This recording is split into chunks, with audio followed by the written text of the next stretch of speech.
We good to go? Okay. Well, good evening, everyone. I'd like to call to order this meeting of the Cunningham Township Board for Monday, May 8th, 2023. Will the clerk please call the roll? Ms. Wu, Here. Mr. Evans, Here.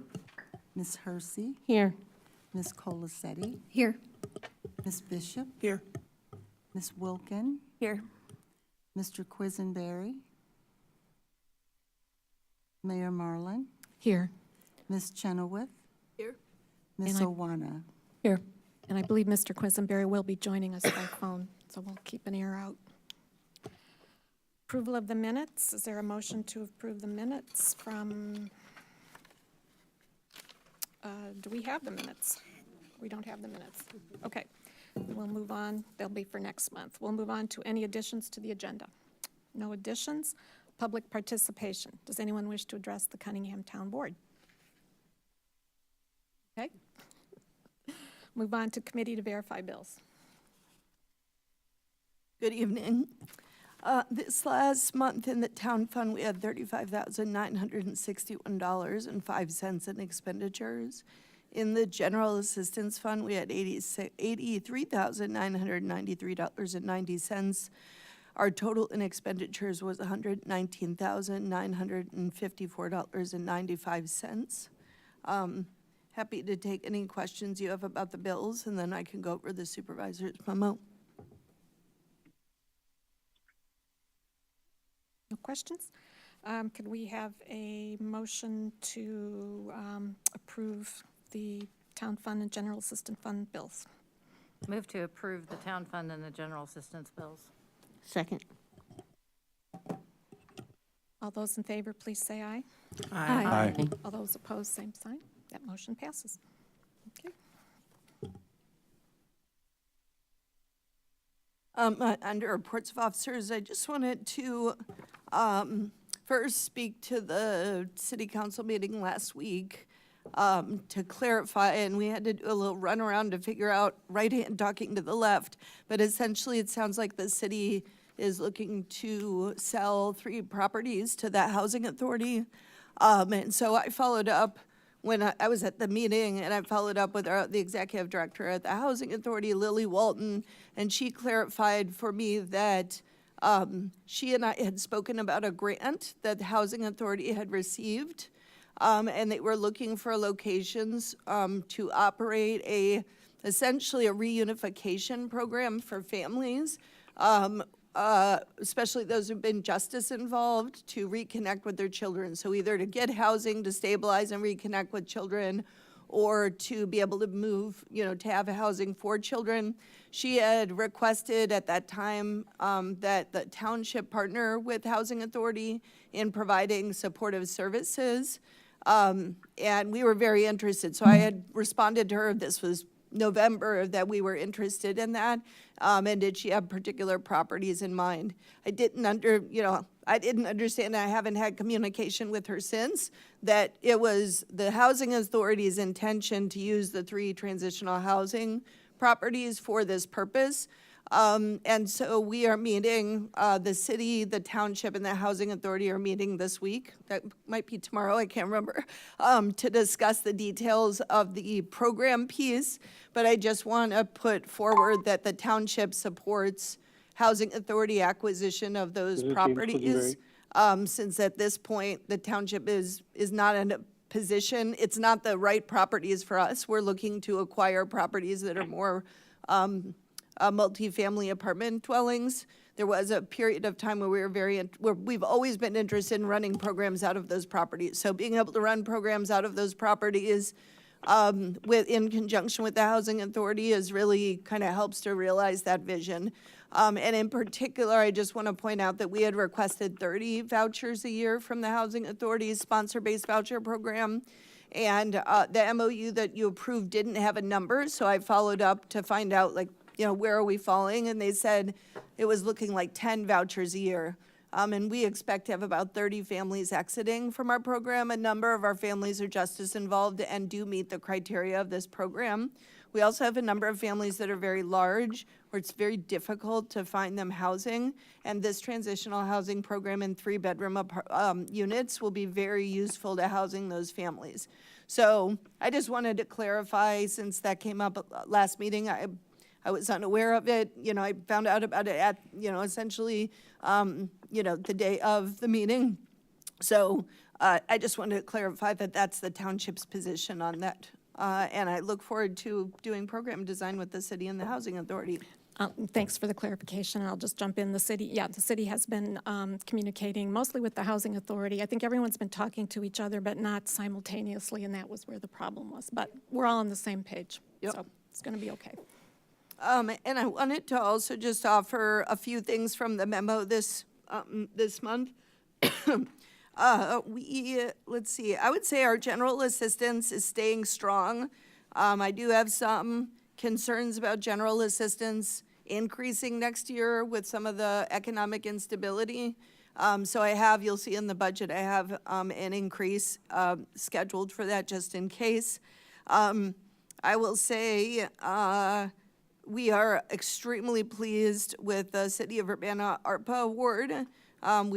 We've essentially made, because we were awarded those dollars, and I know it went through town board and hasn't gone through city council yet. That said, we went ahead and changed our rules because there are so many families impacted. Obviously, we can change back if we don't have final approval, but as of middle of April, we went to offering 1 to 4 months of rental assistance, up from 1 month. Our rental assistance now may include future rent if it's needed for housing stabilization, particularly for homeless. This is only for homeless residents or those with a voucher. And the reason why is because landlords who have seen future rent opportunities have changed to basically add future rent to people's bills. So we're not going to be working with the private sector in terms of arrears. But this is very important for homeless families to move into housing. Oftentimes 1 month rent is really not enough to stabilize. So that is our target population in addition to those with vouchers. 4 months of voucher rent is very small. So we tend to see that those allocations are quite small and don't have a huge budget impact. We've changed it so that our rent cannot exceed 60% of monthly income. That's up from 50%. We'll stay with 70% for households on a fixed income. We did an analysis and we saw that we are seeing, and especially going into the summer months, we're going to see income go down. That we wanted to give a little more flexibility for those families. We will now take a verified employment letter if people don't have 30 days of employment. This is really important for McKinney-Vento Definition Act homeless families. We've increased from 200% to 225% of the poverty level. That is also based on looking at our rental assistance denials. We don't have a lot of denials, but the denials that we have, 4 out of 6 of them in a given time frame that I looked at were because they were they were above 200% of the federal poverty level, but below 225. That is also because we're seeing families having to earn more to pay for higher rents. We will expedite, we've always expedited homeless applications. We are doing a better job of marking domestic violence and medical issues and other emergencies. So we now have a better and more streamlined process, and so all of those applications are expedited. And then we will now take IDs with photo and name accepted. We have real problems with the DMV in the community. I'm sending a letter to our new Secretary of State. Champaign DMV is non-functional. We have been accepting expired IDs, but we'll accept expired IDs and we'll also take IDs with photo and name. And if we need to do verification, we have ways of doing that. So I just wanted to let you know that's really exciting. Not only will we not run out of money in terms of our budget, but we're really going to expand that critical program at a time when I think people really need it, which is right as we go into the summer. I think only other things I want to point out is emergency housing for families. As of this memo, we had 2 families on our wait list and 2 unstably housed. We've been able to move 1 family in. So essentially, we have 1 family that's literally homeless. We like to keep it, really keep an eye on that piece. I'll also say that Urbana School District expected to receive another renewal of COVID dollars, which paid for our case management in the schools. They did not receive that renewal, so we're looking at other funding options, and we're committed to supporting at least half-time in the schools, which honestly, based on what we're seeing, is sufficient most times of the year. So I just want to let you know that program is not in jeopardy, but it may involve, and you'll see in the new budget, we're doing some of that funding of that program through our tax levy. I think the only other thing to know is that because we are seeing an increase both in food and utility assistance, and we are trying to get a handle on what utility assistance is going to look like from RPC and the LIHEAP program. We're very concerned that it might shut down in the summer months when the electricity bills will really be particularly high in Urbana. And so we've asked the county for ARPA dollars that would contribute to a utility assistance program, amongst other things that we asked for. So I will keep you posted. We should know by the next town board meeting what our county ARPA allocation is, if any. Happy to answer any questions you have. Questions for Danielle? Grace? Thanks for all the updates, and I'm glad to hear that the ARPA dollars are already getting put out to the great uses. I didn't quite catch what you'd said in the beginning about 30 vouchers down to 10 vouchers. I don't know if you could clarify that. Yeah, so the Housing Authority put in their move to work plan that they wanted to do sponsor-based vouchers, particularly for families with children. They had let me know this, I want to say a year ago, that they had planned for this, and we put in a joint proposal. It was a competitive process. There were 3 different organizations awarded. We put in a proposal with the school district with the understanding that we would receive double, because otherwise I would have had the school district just put in their own application. That's not what happened. So I think each one got 10 vouchers. But we had asked for 30. So essentially we're in a situation where we need another pathway, since emergency housing vouchers have not been renewed for our community. We need another pathway. I will say that the Housing Authority has let me know that there'll be 2 important wait lists that open in the next 2 months. The first will be the tenant-based voucher program, the Housing Choice Voucher Program, and the second will be mainstream vouchers for people receiving SSI or SSDI who have a disability. So as soon, if anyone wants to know when those vouchers are available, please sign up at ctso.org, our new shortened website. It's the first thing you can do when you go to our website, and you will be the second to know. The first Housing Authority will be the first to know. You will be the second to know when there is openings for vouchers. Thank you so much. And you said at that website you can sign up for a notice for when those application windows for vouchers are open? Yep. Okay. People can sign up also at the Housing Authority website, hacc.net. But if you're an Urbana resident, it's helpful to know from the supervisor's office, because we have helpful information about how to navigate that process. Any other questions? Okay. I think we're ready for the budget presentation. Yeah, so I had sent you a compiled budget. So as we have for the last few years, since we have a 30-day public notice period, I sent the ordinance in the packet. I've updated that ordinance slightly with income and expenses projections from the budget.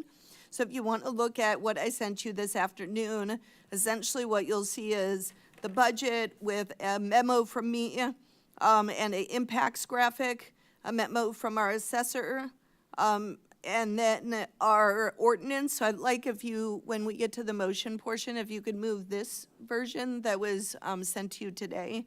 That's the most up-to-date version. After the ordinance, you'll see income and basically you'll see income and expenses last year budget to this year budget across each one of our funds. And I guess, you know, the short version of the story, because you'll see a more expanded narrative in the final budget, but the short version of the story is that not much has changed on the supervisor's side. In fact, I think we're looking at a projected increase of about 1%. But on the general assistance side, we have a significant amount of grant dollars that are coming in. We still are projecting a surplus. I believe that by the time we get to the final budget, that surplus will be smaller. We're still, especially waiting on the county ARPA allocation, and making sure that we've included all of the expenses. So I just want to give you a heads up that we may not have quite the surplus you see here.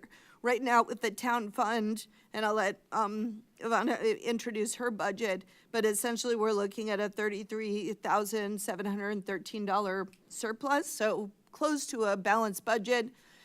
In the general assistance fund, we're looking right now with this version, $284,000 approximately.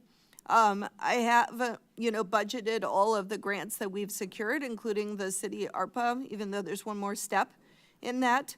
This does not include the vehicle that we received from the city of Champaign because we expect to purchase that. We hope to purchase it in this fiscal year.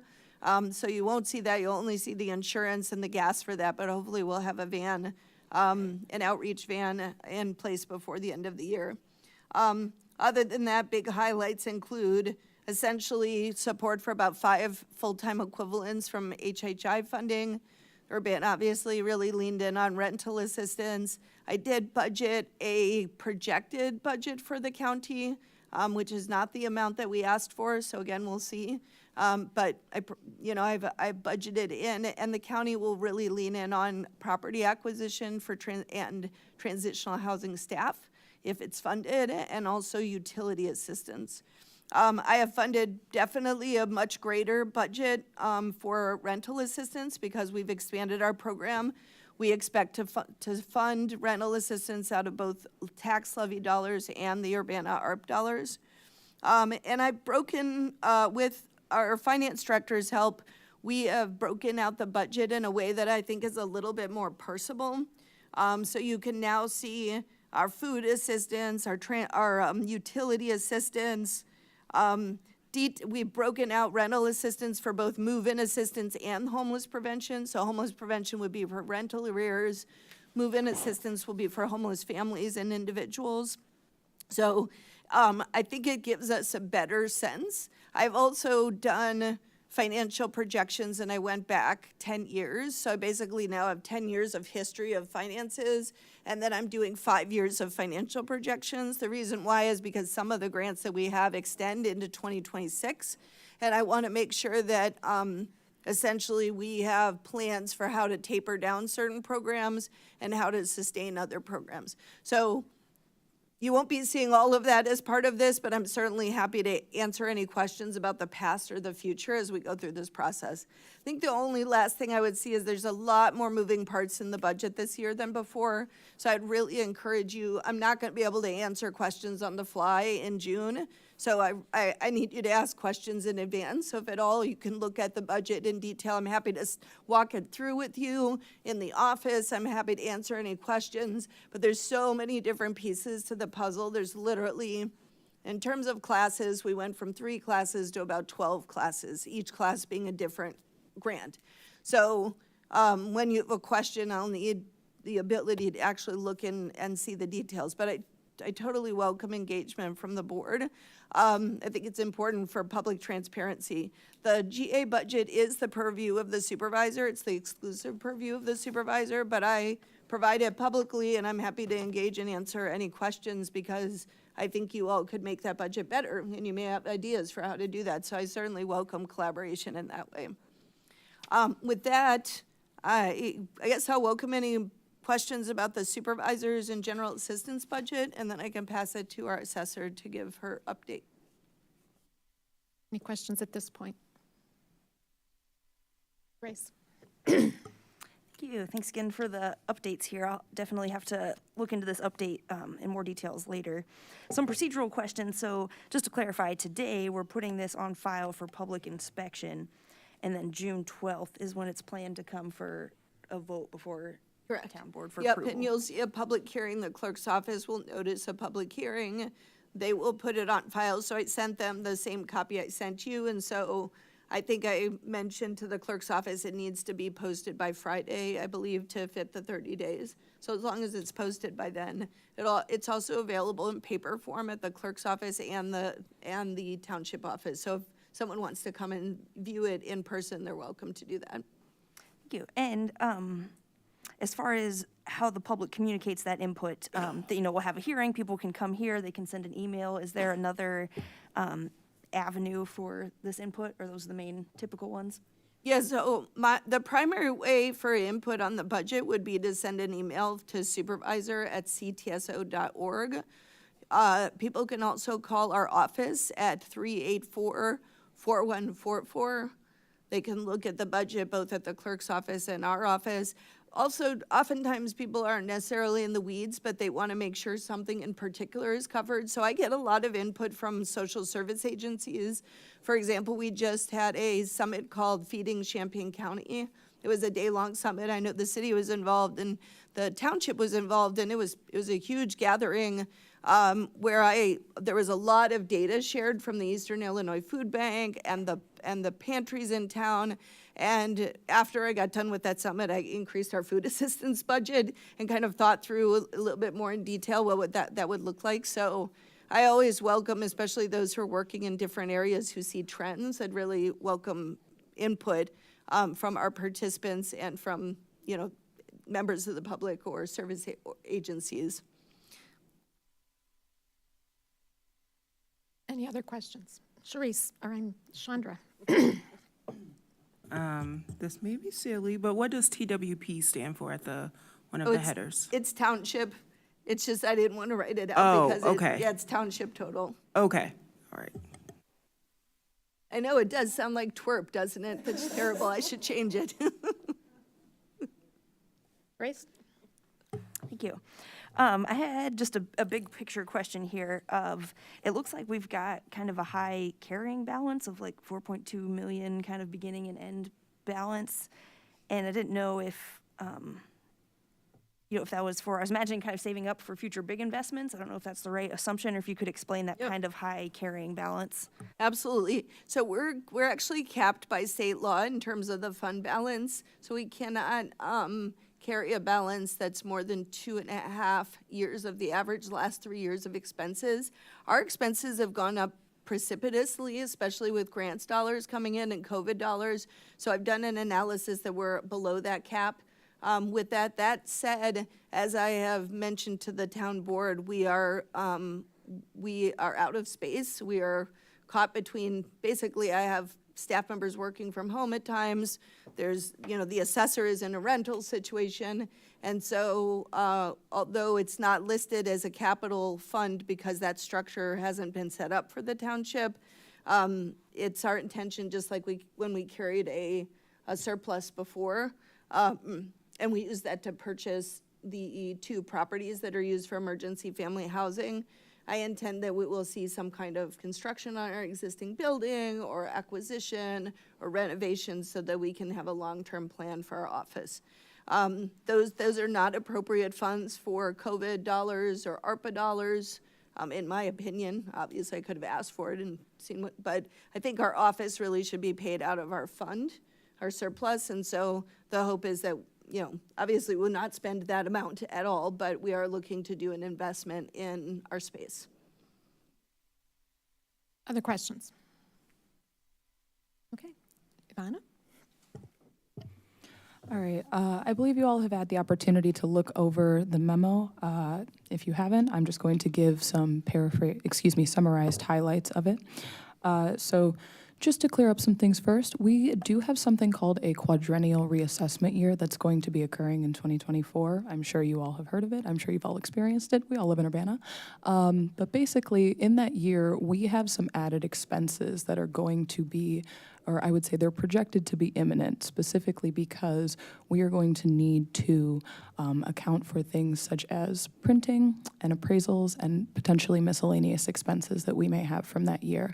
So specifically as far as the appraisals go, the reason why I believe that we need to have the significant increase that I put on there, which was an increase of approximately $11,000 to be temporary, as noted in the budget memo, is because I have reason to believe that we have several different commercial properties that will contest us as it goes to PTAB. And if we are not able to prove essentially to the public that we have the budget to fight them off, they're going to be aware that we are only able to have about 1 or 2 appraisals. And that's a lot of potential lost revenue for us, which gets redistributed inequitably to the rest of the community if we are not able to get those appraisals to contest what they are saying later on in the year at the PTAB level. So for that particular expense, I am asking for a temporary $11,000 increase, and along with another temporary increase of printing at $8,000 and miscellaneous expenses with a temporary increase of $1,000. The printing is specifically because we are most likely going to have to send out 2 documents to every parcel number in Urbana. We will certainly have to be sending out 1. So that extra $8,000 totaling to the budget line being $11,000 will help us in that aspect. The miscellaneous $1,000 is just for that miscellaneous expenses that might be incurred specifically from the quadrennial reassessment year. Outside of our temporary expenses, which total, as I said, $20,000 set to be taken off for the fiscal year 25 budget, the other expenses that were increased this year are the salary lines. That, I believe, is the biggest one. And with the salary, the reason for that is because, as you all know, we've had a lot of changes in our office over the last couple of months, and it's not just within the assessorship, but rather everyone in our office has had to have their roles and responsibilities reevaluated. As I've moved up, so has everyone else had to in that sense. So reevaluating for the roles and responsibilities that they will have to take on, and also accounting for the tight job market. I've conducted a salary study that's accounted for those roles and responsibilities that they'll be expected to perform this upcoming year, and I am asking for approximately a 19% increase in that line of the budget to remain competitive. This is specifically because we no longer really need entry-level positions in our assessor's office. We need those higher roles. It's very difficult to get educated, qualified individuals to fulfill higher-level roles in small and medium jurisdictions, which we are. A small jurisdiction is anywhere that has 10,000 parcels or less. A medium one is considered to be between 10,000 and 1 parcels up to 25,000. We have slightly over 11,000 parcels, so we are technically considered small-medium. Because of this, we want to retain the employees that we have because they are as educated as they are and as experienced as they are. And in order to remain competitive with their salaries and keep them in this office, that's why I'm asking for that increase. Additionally, there appears that as if there is on line, sorry, let me just take a look here. Line 6060, the FICA line, it appears that there's over a 500% increase, but that's actually not true. That line was actually just a correction from the prior year's fiscal budget. Same thing with the, let me just take a look at the memo here. It is the same thing with the, I'm sorry? Sorry, there were 2 errors that I brought to the town board's attention. It's essentially was the IMRF pay down line. We didn't have any IMRF pay down, so it was just allocated to the wrong line item. Thank you for that clarification. Obviously, I was not in the office when that occurred, so that was just remedying that error essentially in those 2 lines. And then following that, our computer services and software budget will predominantly remain the same for the upcoming fiscal year. The only projected increase of approximately 11% is due to us signing that multi-year contract with CoStar, which you all were made aware of several months ago. And that is a 3-year contract with CoStar, I believe. So with this fiscal year, we'll be moving into paying that 2nd year of it. So that's what that increase is intended to reflect. And additionally, we have just slightly increased the line for our rent budget as well. As the supervisor has said, we're not quite sure what our situation will be office-wise moving forward. So that's just to account for in case we need to sign a 6-month, 8-month, or 12-month lease, and if inflation has affected those prices since we were able to sign our last lease. And then I would also just like to highlight that the predominant portion of the increase of 5.25% that the assessor's office is asking for is from that 1-year temporary quadrennial year expense. If you exclude that particular 20,000, that 20,000 value, we're actually brought down to an effective increase of 1.24%, which is significantly lower than it has been in years past for the assessor's office. Does anyone have any questions? Questions for Ivana? Sharice? Hi, are you going to be sending those corrections and explanations also to us in another memo? That would be helpful, at least for me. They are included in the memo that was in the budget, or excuse me, in the document that the supervisor presented And I'm today. trying to look at it now, but all I'm saying is that there was something that you were talking about before that seemed to be intensely, and Danielle said, well, we didn't have that before. Is that also in the memo? Yes. Oh, okay. Any other questions? Okay, thank you, Ivana. Thank you. Okay, we'll move on to unfinished business. I believe there is none. The item of new business is ordinance number T 23050001. Can you hear me? Oh, yes. Hi, James. Did you have a question? I'm sorry, I did have a question about the year-to-year for the assessor costs. Okay, go ahead. And I got to tell you, there is problems with the audio this evening. I'm only hearing the speaker. I've heard Danielle pretty clearly earlier, and I heard the commentary from Ivana on the assessor's area. But I wanted to check and making sure I understood the total expense line, which is near the bottom of the draft budget. Are those totals accurate? Are you talking about fund balance, James? Well, I'm looking at particularly the fiscal year 23 assessor versus fiscal year 24 assessor. In the memo, it talks about a 5% increase, but I'm looking at these numbers, and it's like a 33% increase fiscal year 23 to 24 as I see it. And I'm just checking to make sure I'm not missing something. It's entirely possible that this may have just been a technical error, because I actually had to submit my budget by statute earlier than the supervisor did. So my personal version, I may have accidentally missed in updating the version that Danielle had submitted you all today. I can take a look at that and see if that is the case, but that is what I assume that it might be. It's just a mistake. I did see Yeah, the comments about that's a the good things that catch, we put in James, the because budget. I sat down with the assessor and we looked over the budget in detail, and we were close to between 5 and 6%. So there's something in the calculation that was introduced since that meeting. I'll take a look at it. Okay, I just need some help understanding that a little bit better at some point. We can follow up later. I know it's a little difficult since I'm not there Absolutely. right now. Thank you. Thank you. Any other comments or questions? Okay. So we need a motion to place the ordinance and the budget on file for public inspection. I found it.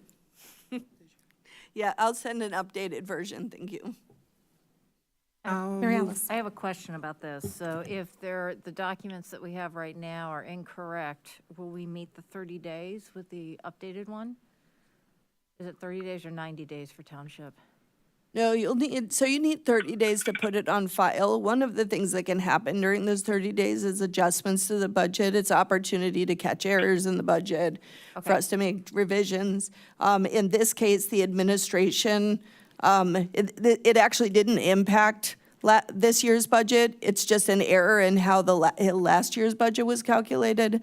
So in the case of this particular error with the assessor's office, it's really a comparison. It's fiscal year 23 numbers, totals in the assessor's office are inaccurate in the document that you have.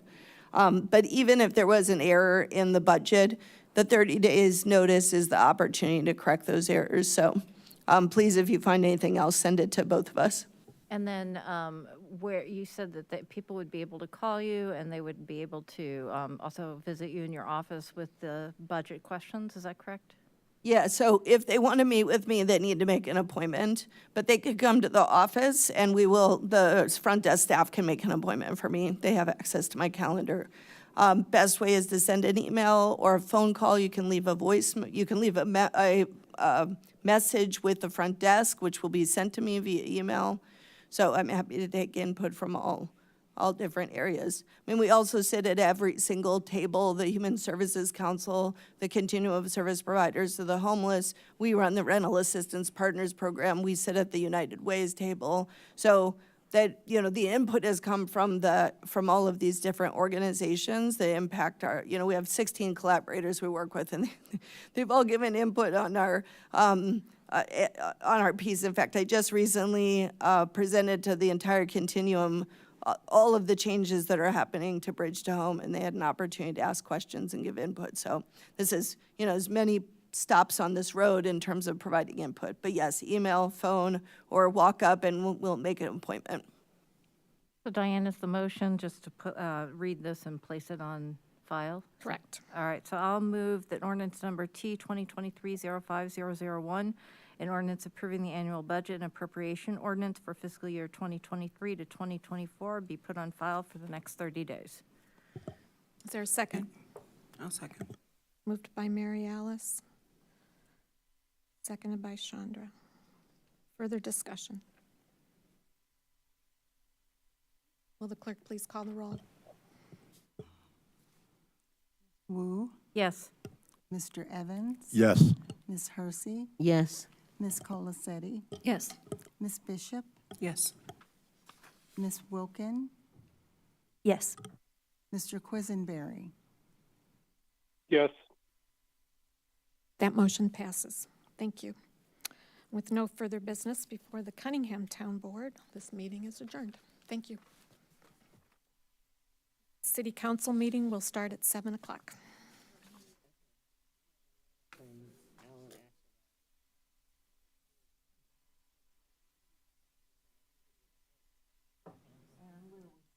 Need to be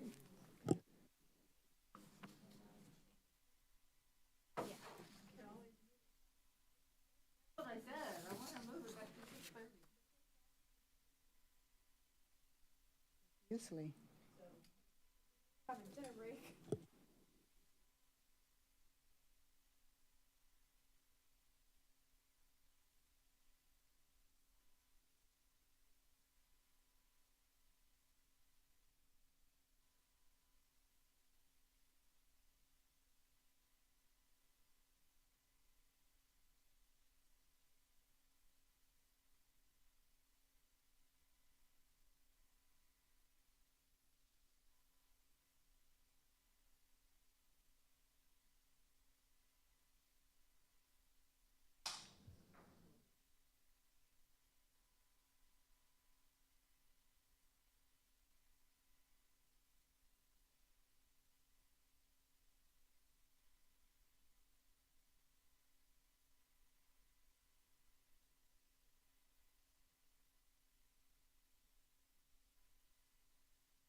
Good evening, everyone. I'd like to call to order this meeting of the Urbana City Council for Monday, May 8th, 2023. Will the clerk please call the roll?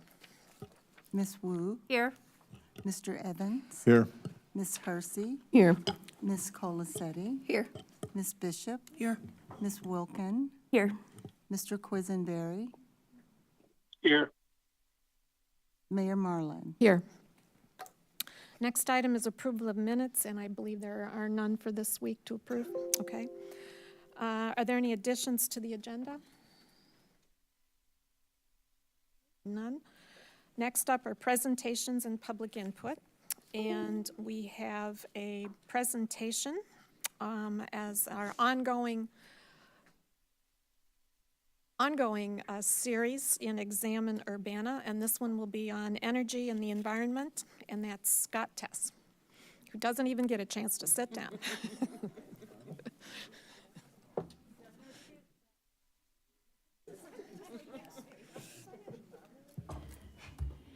So thank you once again for allowing us to go through each chapter of Examine Urbana. We've only got one left after this one. This is Energy and the Environment. Next week will be Housing with Nick Olson. So Scott Tess has graciously, quotes, volunteered to do this for us, and we'll let Scott handle it.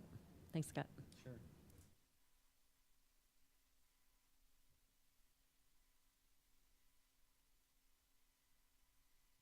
You want to use this one?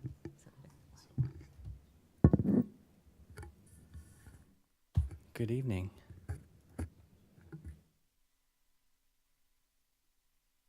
So you all got the overview of the Examine Urbana, excuse me, the Examine Urbana effort, I think last week, or at a previous meeting anyway. So what I thought I'd do is have Lily drive the website a little bit, and I will narrate a brief summary, a 10-minute summary over the top of it. In thinking about, the top level bucket, there's a million ways, a million different keywords we could have chosen, but we chose energy and the environment in part because the energy aspect, the renewable energy, the global warming aspect of environmental protection looms so large in our minds today. But we wanted to start with a little bit of background here. Urbana has been engaging in different environmental protection activities for decades. We are one of the first curbside recycling systems in the state of Illinois. That's been going on for decades. We have a landscape recycling center, which has been operating for decades. Just touching on the energy here, one of our top level big impact renewable energy efforts is the purchase of renewable energy credits through municipal electric aggregation. We're going to be talking and working on, the stormwater aspect, both in terms of just maintaining our stormwater assets, but also in terms of dealing with a wetter climate. One of the expectations with an increase in global warming is that this county is going to get more intense rainfall events. We're going to average more rain overall throughout the year, but that isn't going to be evenly spread out. It's going to come in the form of more intense rainfall events. So we want our stormwater system to be able to handle that. Fortunately, we, with our urging, although they knew they wanted to do it for years, the state climatologist several years ago updated the design storm standards. That's the standards that cities reference when they require developers to manage a certain amount of stormwater for new development. So we're well positioned there. Moving on to energy and the environment. There's a bullet point list here that Lily's going to come to, and it says we work to develop renewable energy in 4 ways in Urbana. I'm going to throw in a 5th there. One is, as I mentioned, the purchase of renewable energy credits through the municipal electric aggregation program. Another is actually through installing renewable energy assets at city-owned facilities. we have a very small solar array, not this one in the photo here. We have a very small solar array that powers the Arbor Shop. With the development of 2 new fire stations, I'm hopeful that we will have renewable energy assets, geothermal, and also, under the building and solar on top of the building at those 2 facilities as well. We also have 5.3 megawatts of solar on our closed landfill that we host. We we're in our 8th year of our bulk solar purchase program, Solar Urbana-Champaign, and we're in our 3rd year of our bulk geothermal purchase program, Geothermal Urbana-Champaign.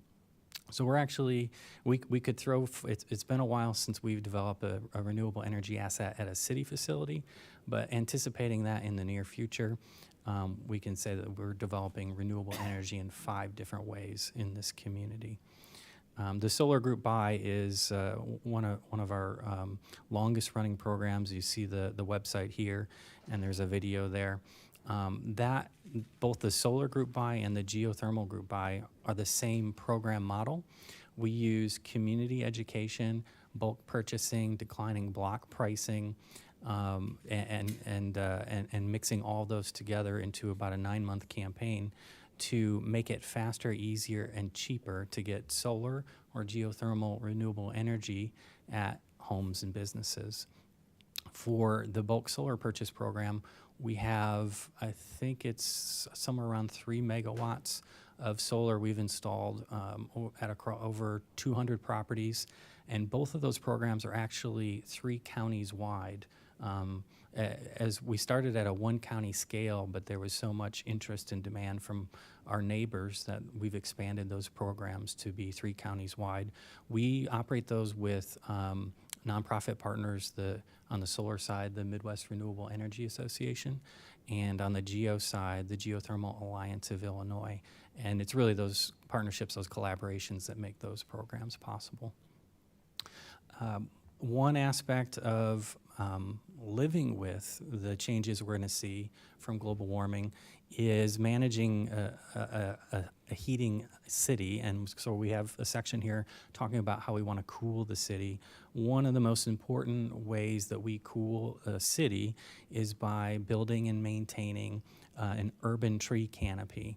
The city of Urbana, in the right-of-way, so generally the area between the curb and the sidewalk, we own and manage approximately 11,000 street trees.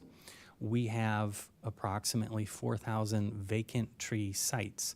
Those are sites where we have a point geocoded on a map that says this would be a great place for a tree when we go to plant in the future. One of our challenges is the best practice in the arbor industry is to proactively, cyclically prune your street trees on a 7-year cycle. We are at more like a 12 or 14-year cycle. We don't have enough resources to maintain that 7-year cycle.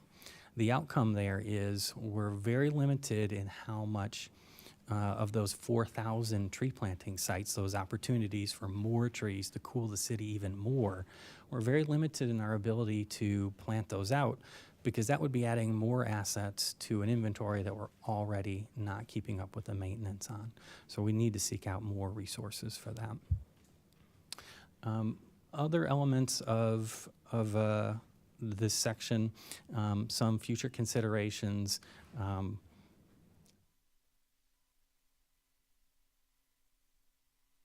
Oh, yeah. So, one thing that is generally forgotten in terms of being an aspect of sustainability is actually the pattern of development in our cities. When they're walkable, transit-served, tree-shaded, of course, mixed use, it's a lot easier and a lot more comfortable for people to make a lot more trips by foot, by bike, because those are safe and comfortable modes versus more of an auto-oriented urban form. And so that's an important aspect that the comp plan and future changes are going to address. You can see some photos here. We're touching on some of the changes we've made in downtown with this greenway development along the Boneyard Creek. We have this beautiful new park space, event space in downtown where it used to be kind of a barbed wire, sheet piled no-go zone, and now people are invited to be in that space and invited to come downtown.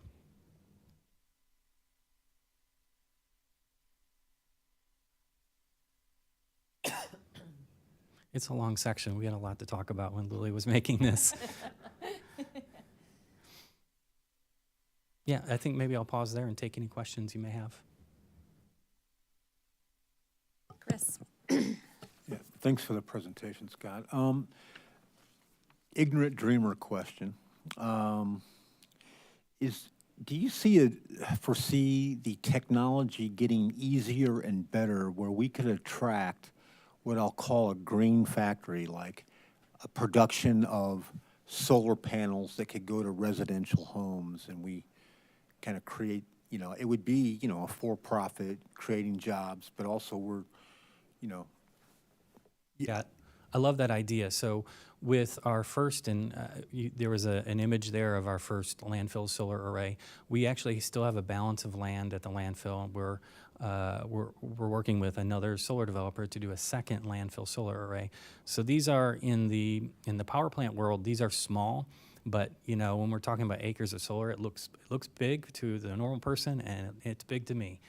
But those are of a scale that we're dealing with national solar developers for those projects. Mm-hmm. And I always take the opportunity when I talk to them to say, why in the world would you build a new factory in California? We have tons of engineers in Urbana-Champaign. We have cheap and abundant land. We have cheap and abundant water. Everything that they need to develop that kind of factory we have here. Yeah. So I haven't had any takers yet, but I keep telling that story. Right, yeah. I'm going to yield the rest of my time to Grace Wilkin. Any other questions? Grace?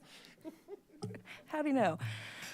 I got concerned and down a tangent when I saw the map of the vacant street trees, and it just showed Stone Creek and Behringer Commons, especially as we've looked at recently a lot of grants and working on street trees and things.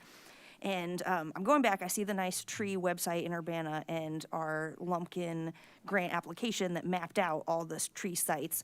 And so just want for myself or anyone else who might see that there's lots of other vacant tree sites throughout the city, and that we did consider environmental justice and social vulnerability aspects as we decided where to put those vacant trees, right? And so we're not just pre-filling our most wealthy, affluent neighborhoods with these street trees. We are prioritizing based on other factors, right? Correct. We got a grant from the Lumpkin Family Foundation to study our street tree distribution and our vacant tree site distribution on the basis of both race and income. We did not find any statistically significant correlation between vacant tree sites and race or income, as some other cities have. But we nonetheless took the opportunity to bring in those factors and also bring in satellite surface temperature data. And so now, the last probably 2 planting cycles, I think, we've been focusing more of our tree plantings on the lowest income neighborhoods by census, and also the hottest individual tree planting sites. So we want to, cool the lowest income, hottest places first, and then work out from there, and build out our tree inventory from that perspective. If I can just add to the neighborhood comparisons, you have to kind of compare neighborhoods of similar development timelines and histories. And so those are 2 neighborhoods that were both developed primarily in the 1990s. So that's why the chart above it with tree canopy are both ones that started in the late 1800s to the mid 1950s, 60s, where they were filling out. And then the tree vacancies is 2 neighborhoods that really got their start in the 1990s. Just to compare, like, trees take some time to grow, and so you should compare similar development timelines to neighborhoods. Mary Alice? This is all very interesting information. So one thing that struck me is that you said that best practice is to trim our trees every 7 years, and we are on a 12 to 14-year cycle. So given that we are basically double, 200% overtime, and we don't have time to plant trees, how many arborists do we have? Do we have 3? We have arbor techs and arbor, I'm going to say assistant, I don't know if that's the right term, and I think it's maybe 4 total. Kevin Sanderson, the city arborist, and I were discussing this, and I think the last time we talked about it, what we were sketching out was a need for one certified arbor tech and a truck was what we really needed to really get back on track for the maintenance. All right, thank you. Any other questions for Scott?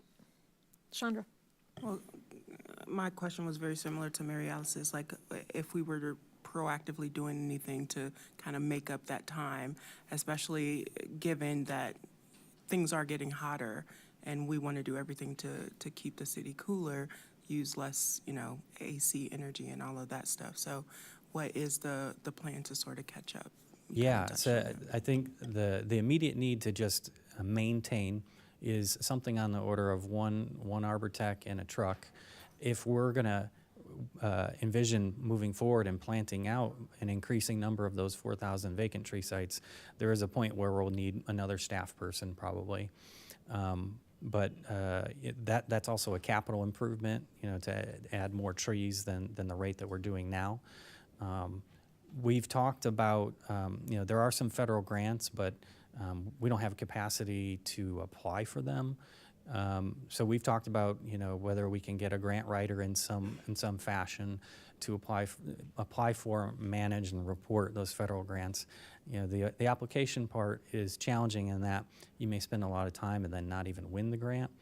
But the reporting is just as challenging and onerous. And so, adding another grant writer type of position to be able to pursue those grants is one way to get the funding source for that capital improvement. Any other questions? Grace? Thank you.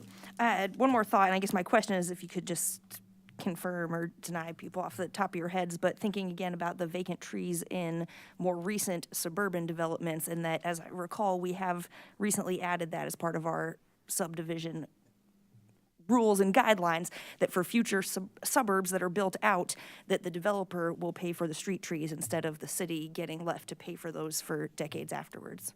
My question is, That's right? correct. Right. And it's addressed in the subdivision manual practice, is that correct? Both the subdivision land development code and the manual practice. Any last comments? And just to remind everybody where they can find us, you can go to the imagineurbana.com website, or you can go to examine.urbanaillinois.us. We'll see you next week. Final chapter, right? Great, thank you very much.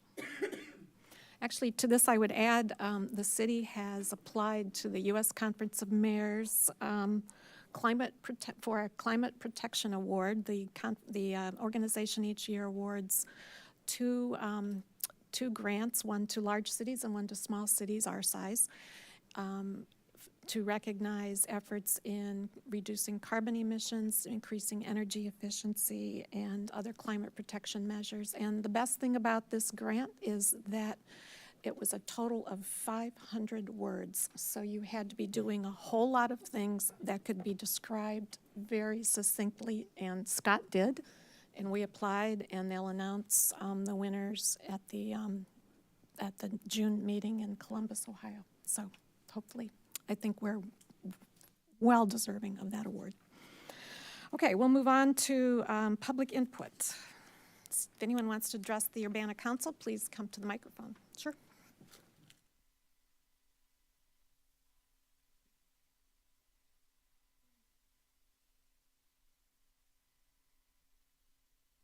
Please state your name for the record Hello, my name is Mira Laroya. and speak into the microphone. My name is Mira Laroya, I'm Thea Surya. and we're both students at the University of Illinois Urbana-Champaign. And as a part of our sustainable engineering class, we spent the semester determining the viability of having a plastic bag tax in the city of Urbana. So for this, we conducted research across municipalities across the state and spoke with city officials about how they successfully implemented a similar tax in their community. And we later used this research to create a proposal for the city of Urbana. Additionally, we also conducted a survey across students on campus to gauge their current plastic bag usage and how they would support a potential tax. So the most important statistic that we found from this was that about 90% of students would be more likely to use a reusable bag if there was a tax implemented. And this is important because this shows that students are plastic bag conscious, and the most impactful way that we can create a change is if there's governmental ways that students and residents will be more encouraged to use less plastic bags. And this also ensures that students and residents can lead Urbana in a more green direction. So now I'll give it to Thea to talk more about our final proposal.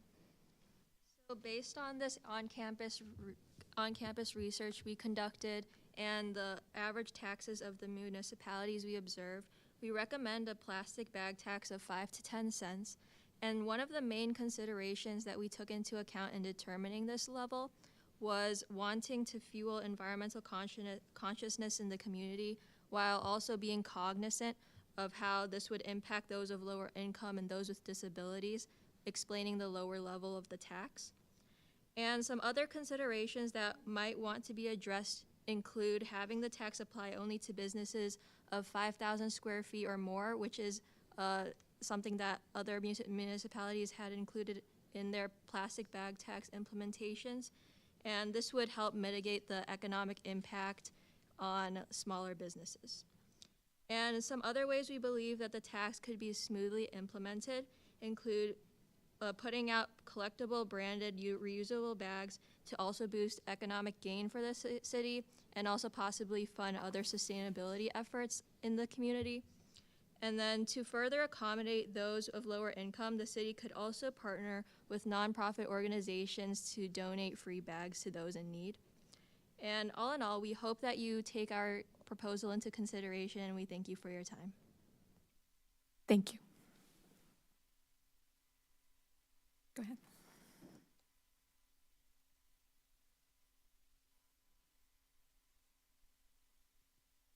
Hi, my name is Diane Orr, and I am tonight representing both Bend the Arc Jewish Action, Champaign-Urbana, and the Coalition for Progress and Liberation, of which Bend the Arc is a member. Our organizations share a vision to create a just and equitable community where all people are thriving. We'd like to offer our endorsement for the resolution in support of fair housing for all, regardless of source of income. While we are concerned about all unhoused individuals and families, we're particularly concerned about the number of school-aged children who are homeless in our communities. Homelessness is not a crime, it's a condition. For school-aged children, which in my definition includes children eligible for preschool who are not included in the usual statistics, the condition of homelessness negatively impacts learning, self-esteem, and the ability to develop relationships, but moreover, it affects cultural security, the right to belong to the community or society that one is living in. Housing is a critical determining factor in a child's social, emotional development. Before the COVID pandemic, the Regional Office of Education reported that more than 500 school children in Champaign County were homeless during each school year. This past winter, that number fell slightly, but again, this number does not include children ages 0 to 5.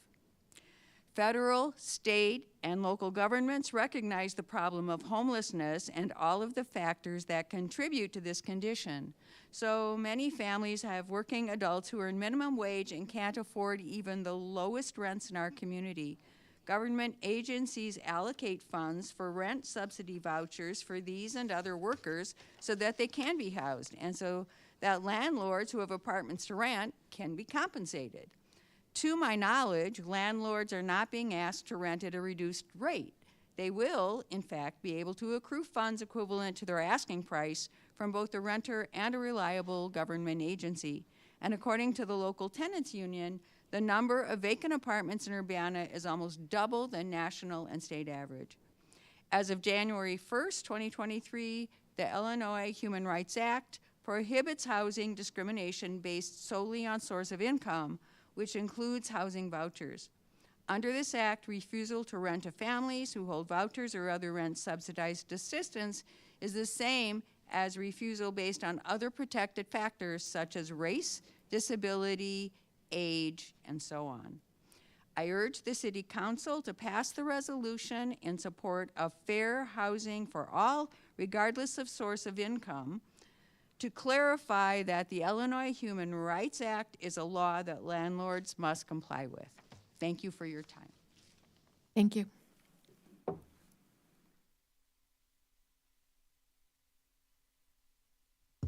Hello, I'm Esther Pat. I'm speaking with the Champaign-Urbana Tenant Union, and I don't really have much to add to what Ms. Orr said, but I do want to just throw out a couple of other statistics to stress to you how very important open housing is.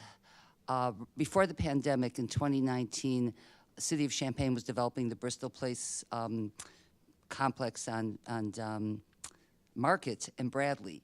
And they opened the wait list for the 60 subsidized opportunities there for 1 day, and 600 people applied.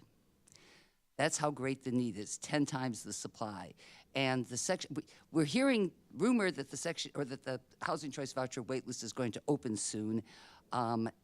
When it opened, it was either 2018 or 19, but before pandemic, it was open for 10 days, I think. 5,000 households applied. And if you go to the Housing Authority website, when it explains the wait list process, it says that they will take all the applications and then do a lottery to see which of the applicants get onto a wait list, and then they will wait. And there was a little discussion at the Housing Authority about whether they should cut it to 500 of the 5,000 applicants, which is what Lily Walton suggested, because why give people false hope? But there were so many people who thought, oh no, people are gonna be discouraged, so they went ahead and they put 1,500 people on the wait list. And you could ask her sometime, I don't know the number, but I think maybe a couple of hundred people have been moved through that since then.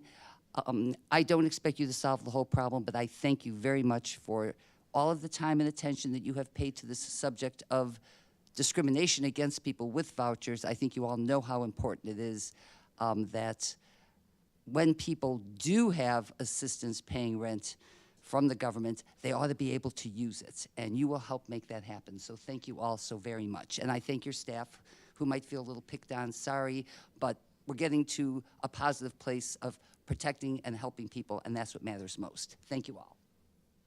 Thank you. Does anyone else wish to speak to the council?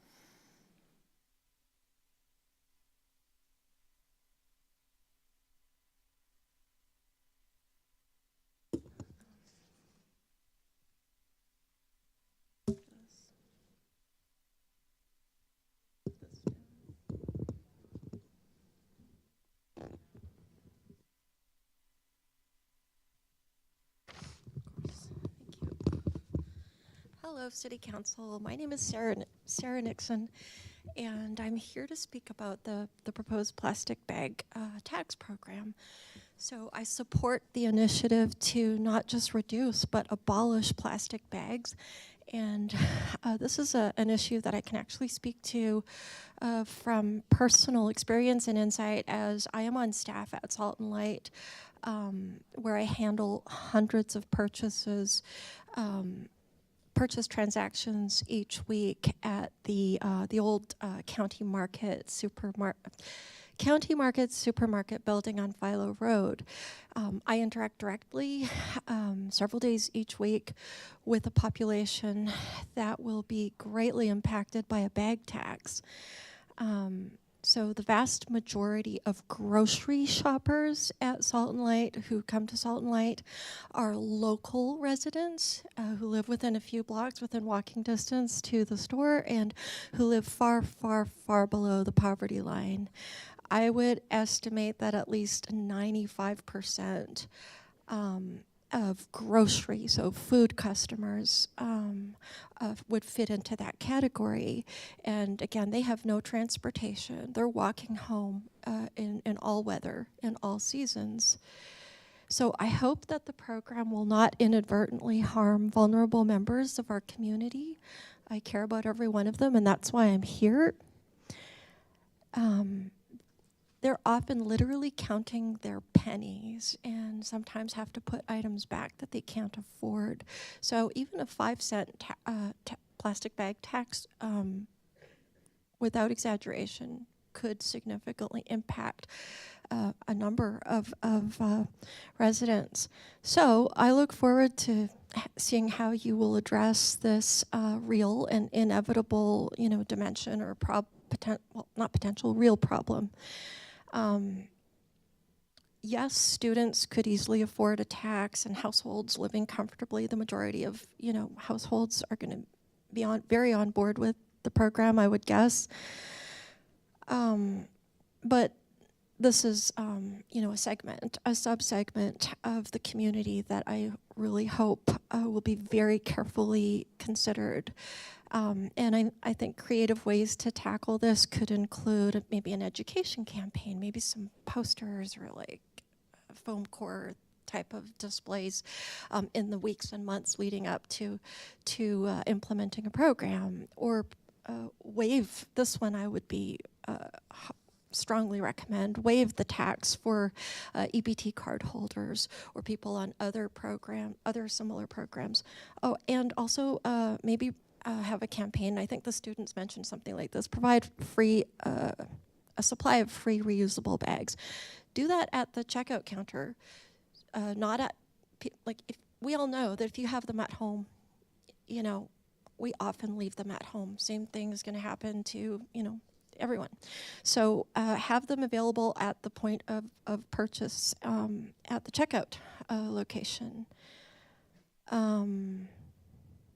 We recently had a supply of really solid, like hundreds and hundreds of reusable shopping bags that were donated to Salt and Light, which we were selling at 25 cents a bag, and they were fantastic. They are like really sturdily built. The vast majority of people who purchased those, however, were, I don't know if I have the right term, but people who were not necessarily in the category that I just described.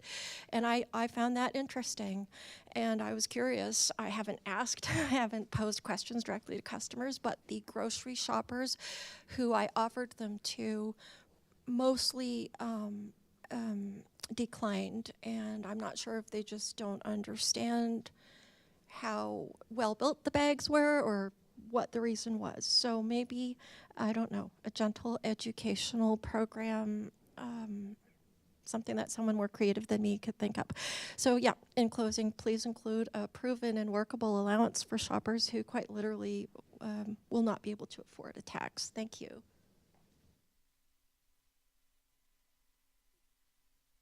Thank you. Anyone else wish to address the council?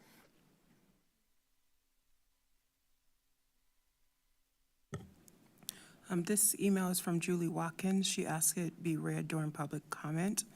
Thank you for the resolution about source of income discrimination. On the issue of income discrimination in rental housing, I support the idea of finding quote-unquote no voucher discrimination in advertisements.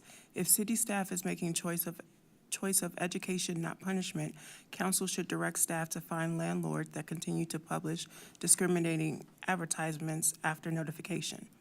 If staff is choosing education over taking action, is that staff decided consideration? Julie Watkins, Ward 5. Any other items to read into the record? Okay. All right, we'll move on to council input and communication.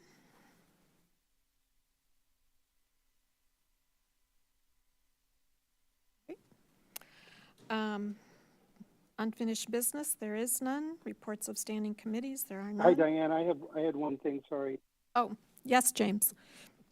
I just wanted to make the public aware that the Southeast Urbana Neighborhood Association is having its annual meeting on Wednesday, May 24th from 7 to 9 p.m. at St. Matthew Lutheran Church. The Southeast Urbana Neighborhood Association is mostly Ward 7, but also includes some parts of Ward 6. And so, of course, everybody in those areas are welcome to come, and there will be members of local government that will be there that represent different areas to answer questions for the neighborhood. Thank you. Any other announcements? Chris. You're probably going to announce it, but tomorrow night is the Very Done event where the public is welcome to come at 5:30 to Stone Creek, and we're going to be discussing thoughts on public safety. That's 5:30 at Stone Creek. Stone Creek Church. Yes, yeah, we'll give a little more detail later. Not the golf course. We'll move on to Committee of the Whole. Mary Alice? On the consent agenda this evening is ordinance number 2023-05012, an ordinance authorizing the sale of certain real estate at 1811 East Florida Avenue and 1106 North Wright Street. Is there a second? Second. Moved by Mary Alice, seconded by Sharice. Will the clerk please call the roll? Ms. Wu, Yes. Mr. Evans? Yes. Ms. Hersey? Yes. Ms. Colacetti? Yes. Ms. Bishop? Yes. Ms. Wilkin? Yes. Mr. Quisenberry? Yes. That motion passes. All right, on the regular agenda, we have two items. So the first one is ordinance number 2023-04008, an ordinance amending the Urbana City Code, Chapter 14, Section 14.7 regarding the schedule of fees. On behalf of the Committee of the Whole, I move approval. I'll second. Moved by Mary Alice, seconded by Chandra. Is there any discussion? Grace? Just wanted to clarify with some questions that were brought up when this was first brought up, and I appreciate city staff, multiple people answering the question and clarifying that was brought up about the fees for solar installation.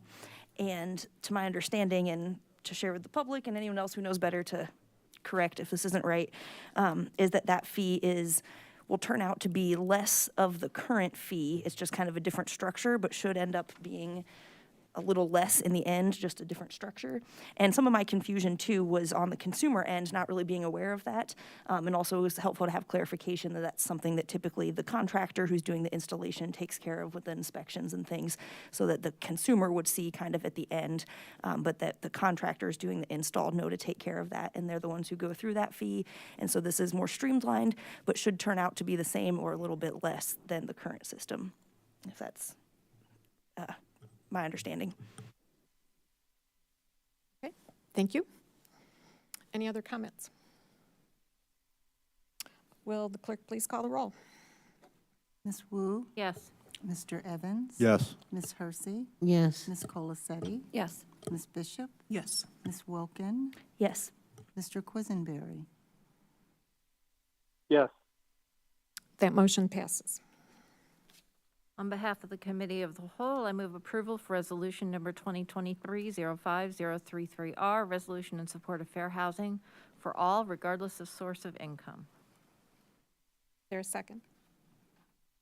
I'll second. Is that Chandra?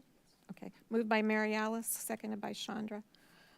Before the discussion begins, just want to point out that the changes that you made last week during discussion at the Committee of the Whole meeting were included in a red line version of the resolution. That was provided in the packet that appeared online. It wasn't in the printed packet, but you do have a printed copy in front of you now.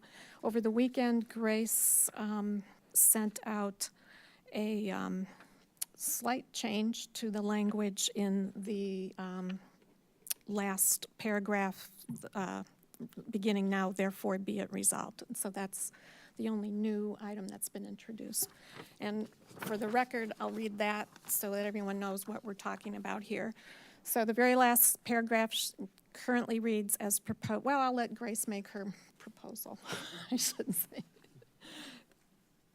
This is our time to Yes, if you'd like move to. an amendment. Yeah. Okay, and also some context too. This was, I believe, Mary Alice's original wording last week that I was not understanding, and she had some nice patience going through it with me. So proposed amendment would be as read. Should I read the whole therefore then?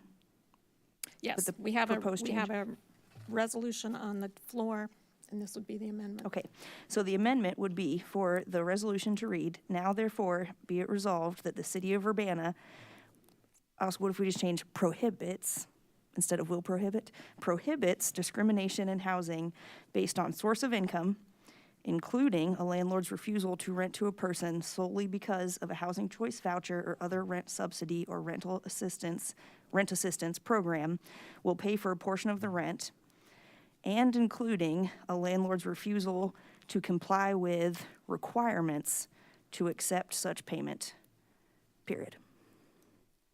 Second that.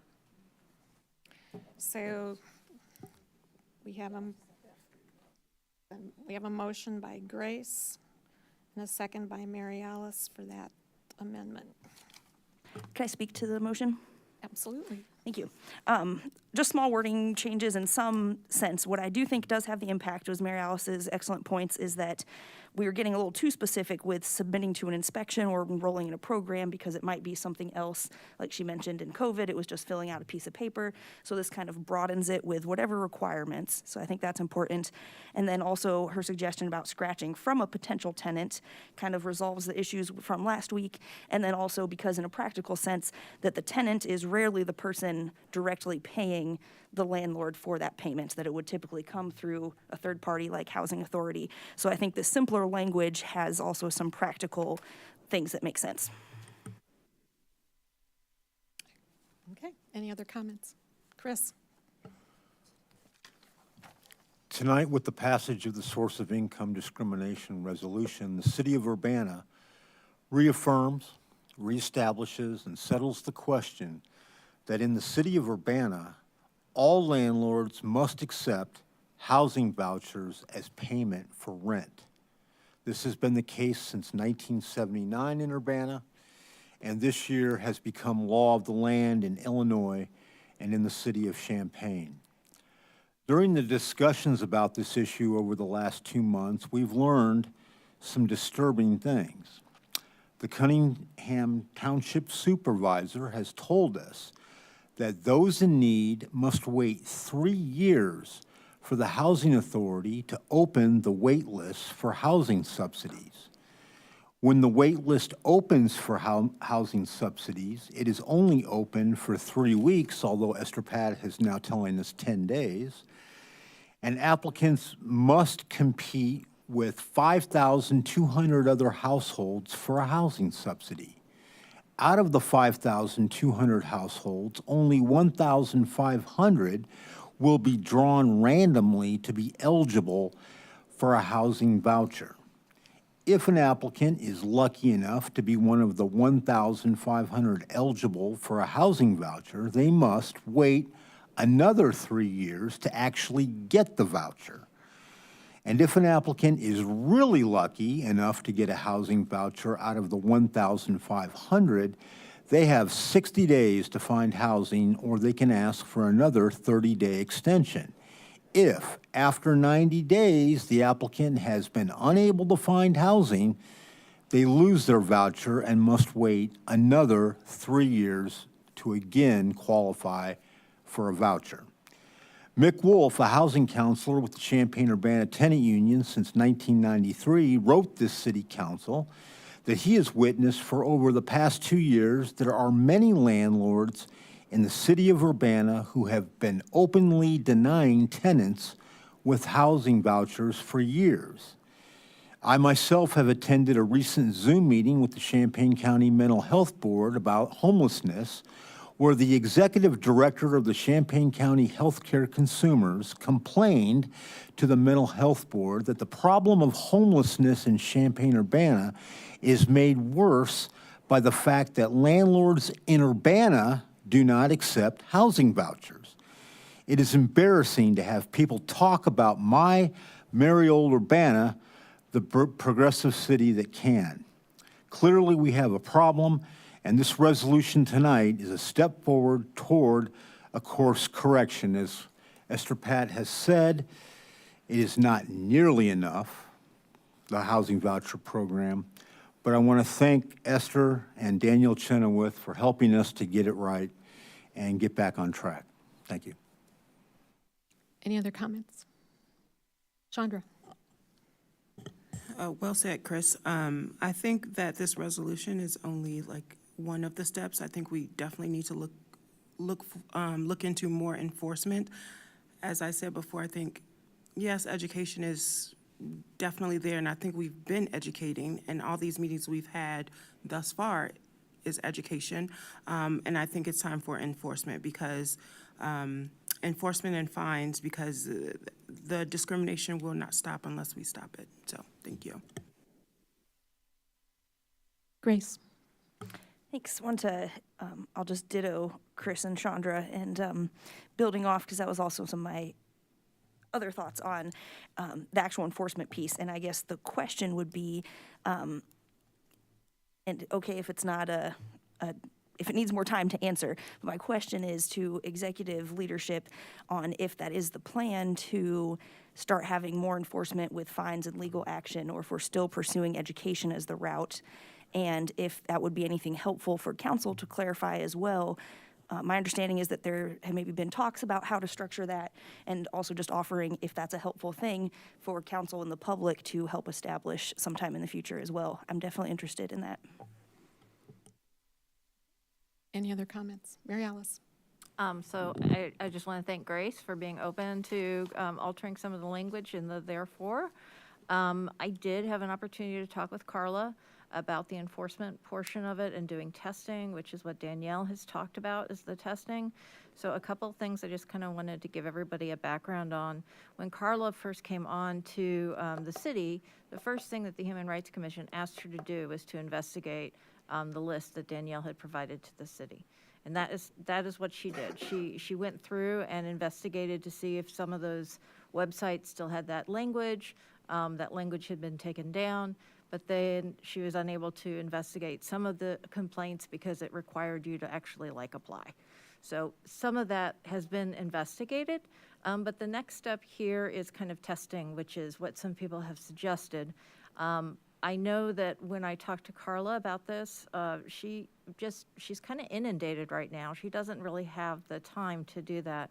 There are some resources that I think that we should consider as a city. The first one is that when Chris and I went to the Housing Authority's presentation, I believe they're called Fair Housing, said that they do testing in communities. So that is certainly a group that we could reach out to. And I happen to know a faculty member who does research in this. So I'm hoping that we might be able to augment some of Carla's time if we look and be creative in terms of how we can accomplish some testing in the community. Thank you. Any other discussion? Sharice. Just to piggyback on what you just said, because something occurred to me while you were speaking about this. This is a college community, and I really think that we really should start taking advantage of all of the wonderful education that's happening down the street, and maybe inquire also as how we could get some students to do that kind of testing from U of I that are majoring in planning or majoring in urban planning or in political science or history. These would be particular, I think, potential, at least possibilities and projects that they could do for credit, that they could do for, because I know that we do not have the resources financially and or staff-wise to try to do that kind of testing.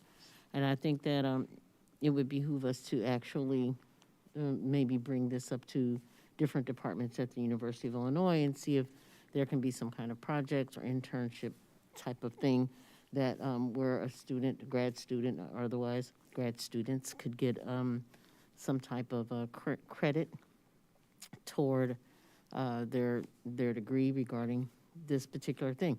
This is, the shameful thing is that we have to do it at all in 2023.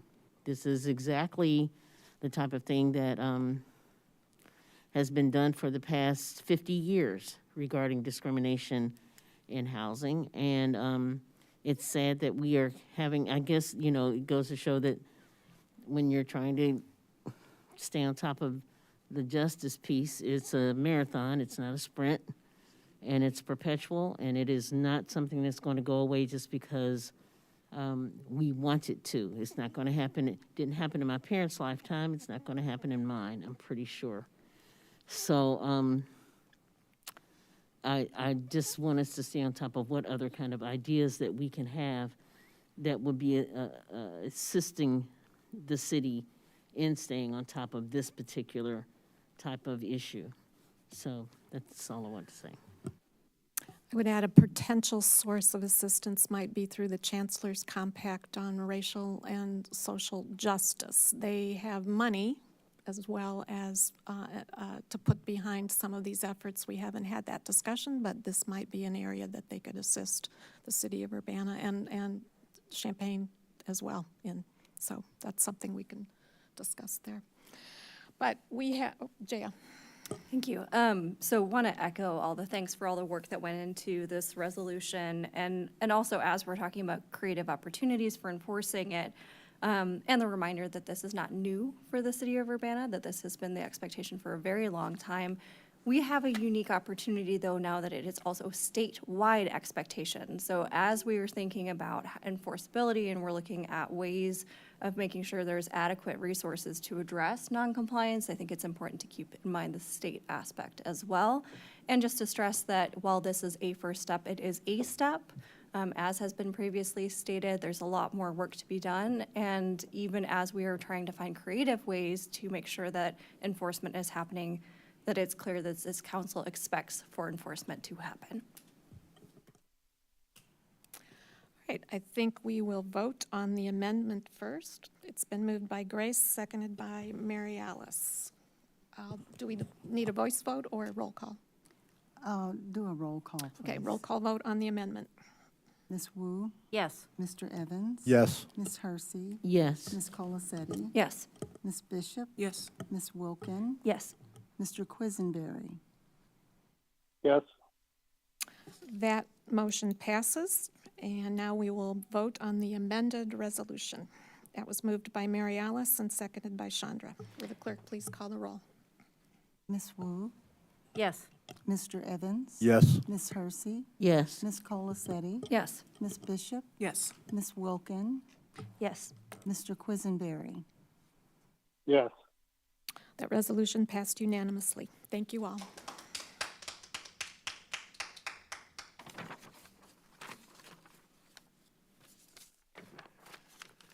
Okay, we'll move on to reports of special committees. There are none. Reports of officers. Got a few announcements. As Chris mentioned, tomorrow night is the an activity related to the public safety review being conducted by Barry Dunn. This is going to be held from 5:30 to 7:30 at Stone Creek Church, which is at the corner of Windsor and Race Street. People who are attending are advised to go in door number 4, which is the door at the carport. So that's the entrance to use. Secondly, Thursday, May 11th, at 6 o'clock, it's a virtual meeting, but the Stormwater Asset Management Plan meeting will be held, and that's to gain, to provide information regarding the plan and to gain public input. Is that okay on that? And you can find a link to both the Barry Dunn activity as well as the Stormwater Zoom on the city's homepage. I sent a note around to council earlier today, but I wanted to let folks know that the city of Urbana sent in a request for an estimate for the cost of a partial special census to be done in the city of Urbana. This would be to do a census focusing mainly on the census blocks closest to campus. Those were the ones that showed some of the most significant declines between 2010 and 2020, and we think we're certain that it's related to the fact the campus shut down about a week before the census was taken. So we want to try to recapture some of the residents who had most likely left town due to COVID. It'll also help us capture residents in multifamily buildings that were not occupied in 2020. So some of the new projects like the Gather, the 1007 University, the Retreat, and I think we can snake it over to 200 South Vine, as well as some other projects. And it will also take into account the residence halls that were closed during 2020 for renovation. So half of ISR was empty, which is at 600 or 700 students right there. And Europa House was empty as well. It was undergoing renovation. So taken all together, we have proposed a special census and one complete census tract, and then about 42 contiguous blocks. So this step is simply asking the Census Bureau for an estimate of how much it will cost, because the cost is entirely borne by the city of Urbana. So we'll make a decision once we know the cost. Secondly, I wanted to give you a heads up. 13 ARPA contracts will be coming to City Council next week. I think that's the rest of them. Will Kolchowski and our J.D. McClanahan from RPC have been working very, very hard to get this done, and that's good because the sooner this money gets officially committed, the better. So 13 are coming up to council next week. And, okay, that's the end of the list. We'll move on to new business. There is none. And then the last item on the agenda is a discussion item, single-use carry-out bag fee. And I believe Tim Cowan is here from Public Works, and Scott Tess, and Stacy Gloss. I think Stacy's going to come up and kind of give a little briefing on it.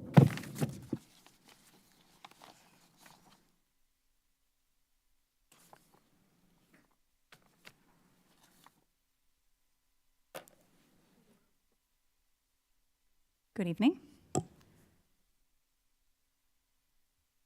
The SAC prepared a little presentation. I don't want the meeting to go very long tonight, but would it be okay if I did 5 to 10 minutes? Okay.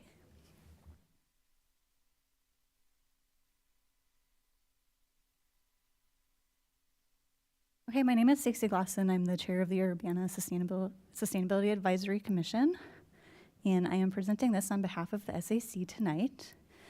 Let me see if I can do the present thing from here.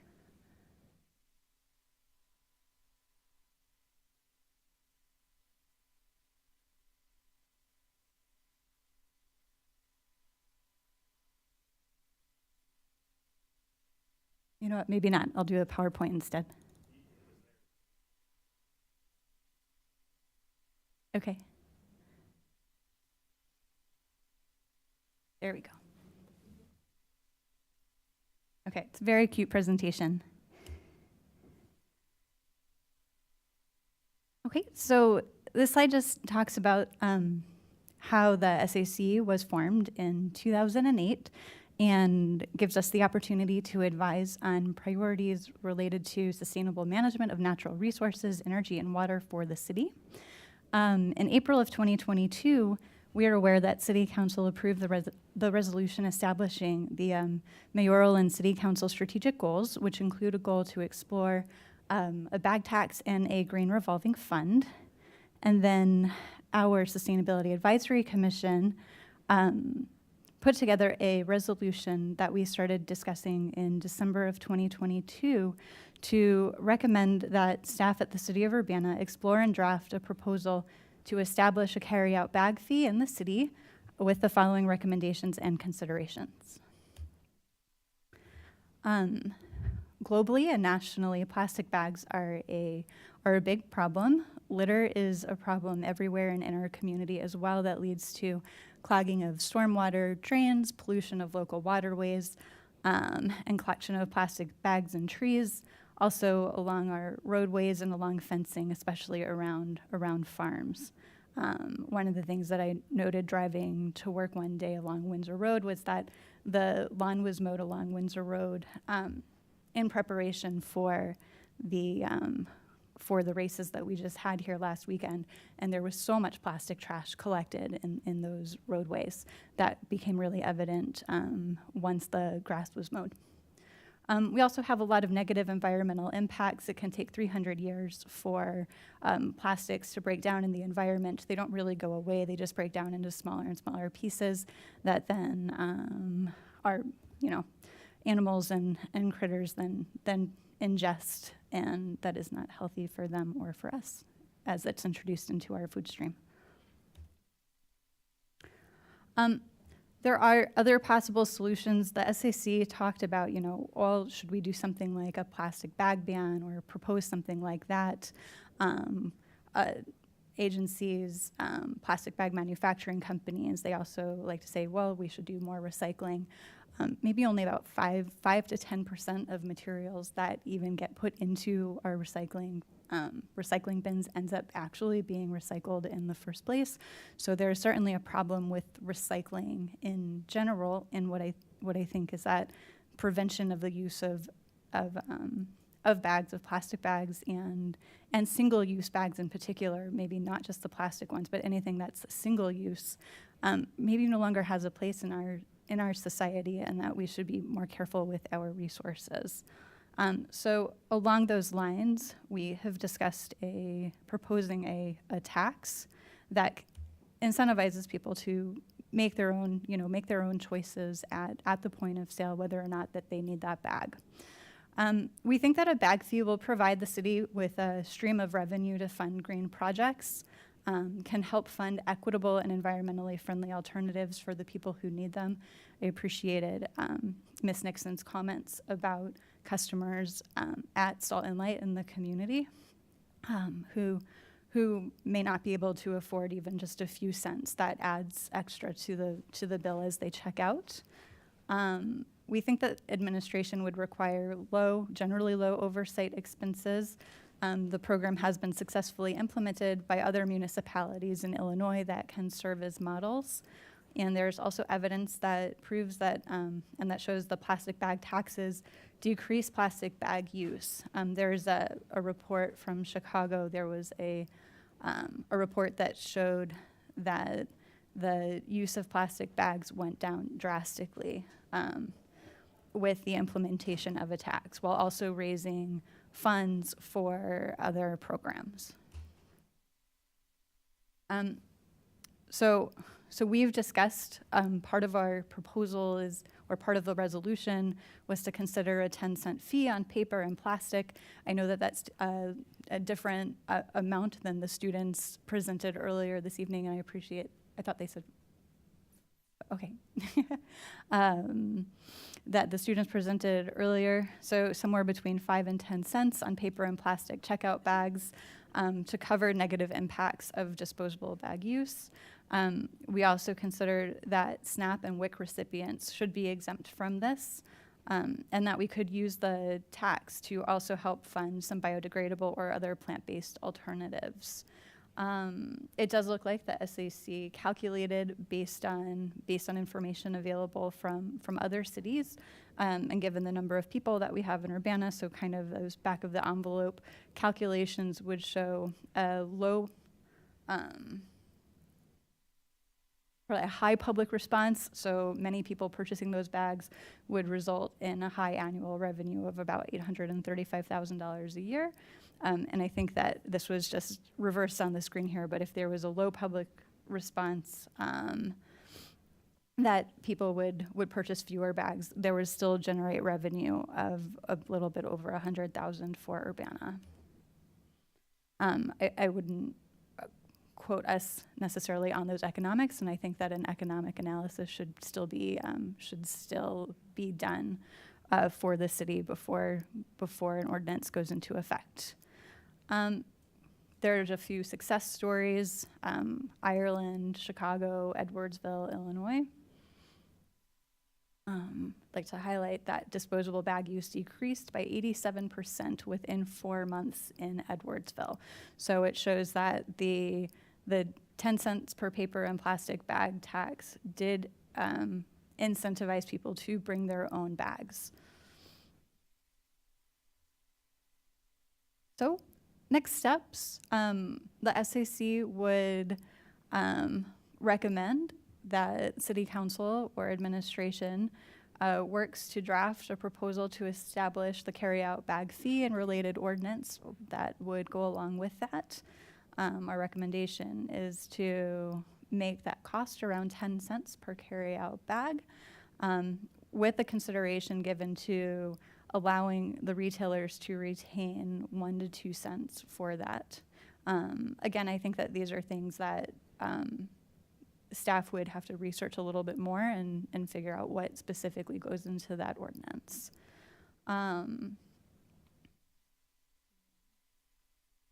We would also like to see part of this, maybe a green revolving loan fund that carries, that collects these fees, and then that green loan fund can be used to invest in other sustainability related efforts in the city, whether that's towards increasing capacity of staff within the city, adding staff to sustainability efforts, or for directly implementing projects. Also using part of the fund to go back into investing in education in the community if that's needed, as well as creating some of the incentives like having available reusable bags at the point of sale early on in the program as people are getting used to the change. So I think that is about it. I appreciate your time this evening, and I'm here for the discussion.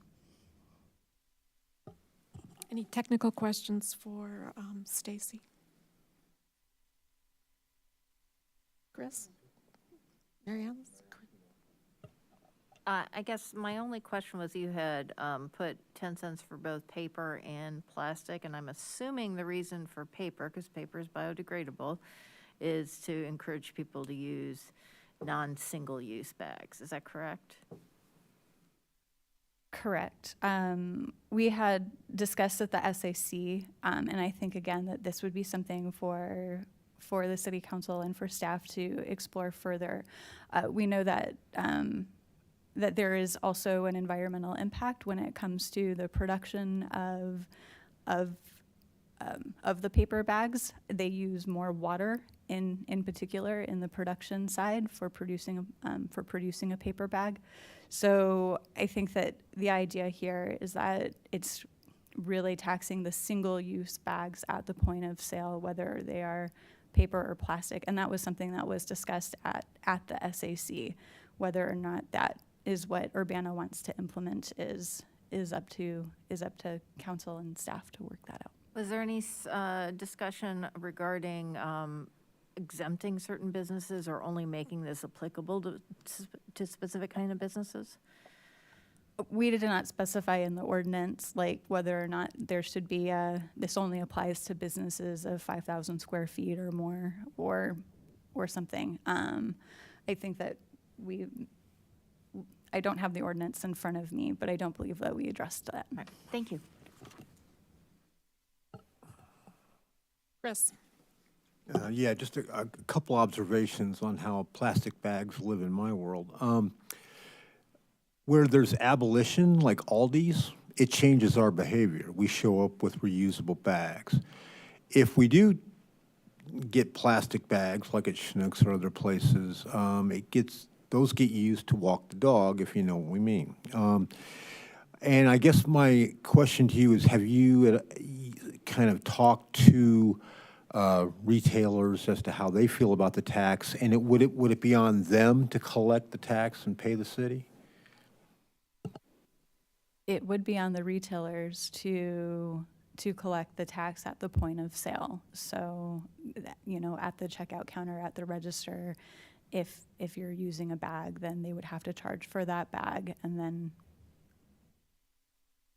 the city collects taxes. But you haven't surveyed retailers how they feel about it yet. The SAC did not survey retailers. Okay. Grace?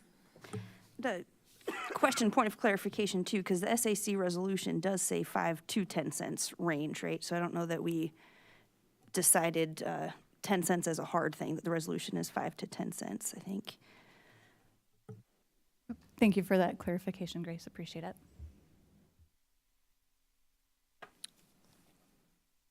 Any other questions? Grace? I have questions more to the staff memo, if this is the appropriate time for that. Well, not quite yet. Okay. I'm just going to make sure we gave Stacy Sharice, did you have a question? Just very quickly, with with a change like this, it's not everyone is going to be able, or not everyone is going to be able to switch over that quickly. What is the recommended time that you have as a probationary? Like, we won't charge you for plastic bags for 3 months or 6 months or blah, blah, or, you know, something like that. Or is there a probationary time that you have in mind to allow people to make that adjustment? I don't recall discussing that as part of the SAC. We hadn't considered a probationary period or a ramp up. I'm over just time, thinking in but- terms of, I know I lived in Los Angeles for a very long time, and they went like every store. They had plastic bags there, but basically you had to bring your own. And they gave like a 3-month probationary time before they actually started charging. But one thing that they always kept up front, whatever retailer would keep something up front that would be a reusable bag, usually canvas, bag that a person could purchase in lieu of getting the plastic bag. Because, they forget. I think I ended up with like 5 or 6 bags before I finally, became a regular thing when I went to the grocery store to take my bags with me. So I think that that's something that needs to be considered. It takes 21 days to drop a habit, or at least to get to a point where you don't need it so much. I would think that at the very least, if we're going to do this, that it should also be something that's put in place regarding people just remembering to bring their bags with them. I don't go any place without my bags. It became such a habit with me that even here in Urbana, I take bags with me. But coming back to Urbana, what I also fell back into the habit of was using plastic bags, when I could. So it's, I'm just speaking from both sides of that, that chaos thing that could happen. So. Any other questions or comments for Stacy? Okay. Thank you very much. Thank you, Zach. Staff, did you want to follow up on the memo? Sure. I'll just highlight some of the things from the memo. I think the idea is that being as this is already a council goal, it's already a semi-directive for staff time. I think it's more of just trying to talk back to the priorities of those council goals and completion of those and expected timelines. Really, it comes down to logistics. For us, is if we're going to start funneling efforts into the exploration of this, we have to funnel them away from something else because we don't have available resource time. Scott would be the person doing this. He's running our bulk solar, bulk geothermal, community solar, overseeing recycling, a slew of other things that I probably couldn't list them all off the top of my head if I wanted to do. But the idea would be is if the idea is that we want to prioritize this over getting other council goals done or other existing services that we're doing, we need to talk about what we want to compromise on to do that. Because and really I just wanted more clarification as to what the expectation is out of this effort. Because if we're talking about high level back of the envelope analysis, that's a much smaller effort that may not have to suck a bunch of finance and accounting time into it.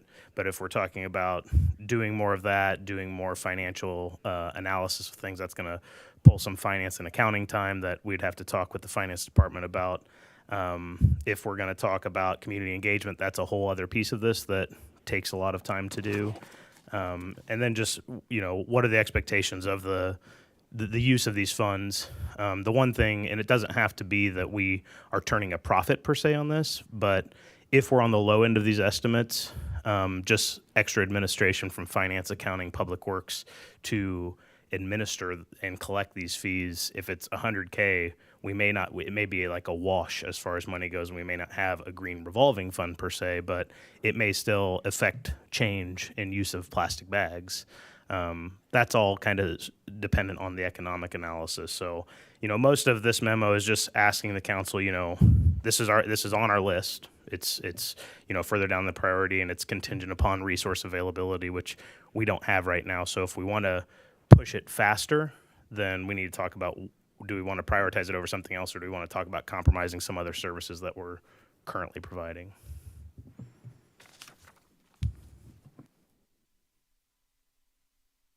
Grace. Thanks so much for that input, Tim. Some of my questions / also answers to you. My answer for your question in your first point about the, maybe one of your questions, the point about what's the goal here? The reducing bags, environmental impact, or generating revenue, and my answer is yes, all of them. I think they're all important and they all play in, so I don't see the need to necessarily choose one. Besides, as you said, when we're weighing the financial outcomes, which I don't recall where we got those first numbers. I know we had some other previous student classes that helped with some of those calculations. When I did a quick Google search, Google says that the average U.S. person uses about 300 bags per year. If we thought about 40 people in Urbana, 10 cents per bag, that would be $1.2 million in annual revenue. With the reduction, we expect like 40% reduction in bag use in Chicago, or actually 60% reduction if we looked at those figures. 40% bag use would still be $480,000 a year. So I don't remember where we got those numbers and if it was based on 5 or 10 cents or how many bags people use. But I think that brings up the point too about, I definitely think it's worth looking into it more and seeing about the revenue stream, the environmental impact, and changing people's behavior and awareness. Also, the thing about the goals, I think we have different opinions, and I was maybe just in the minority on this, but I never liked the idea of it being in that kind of order where it's 1 and then 2 and then 3, and we can't start on 3 until 1 or 2 are finished, especially when 1 or 2 are big things that are going to take years. It just seems like then we can't start on this third thing, which is completely independent of things 1 and 2 that are going to take a long time to finish.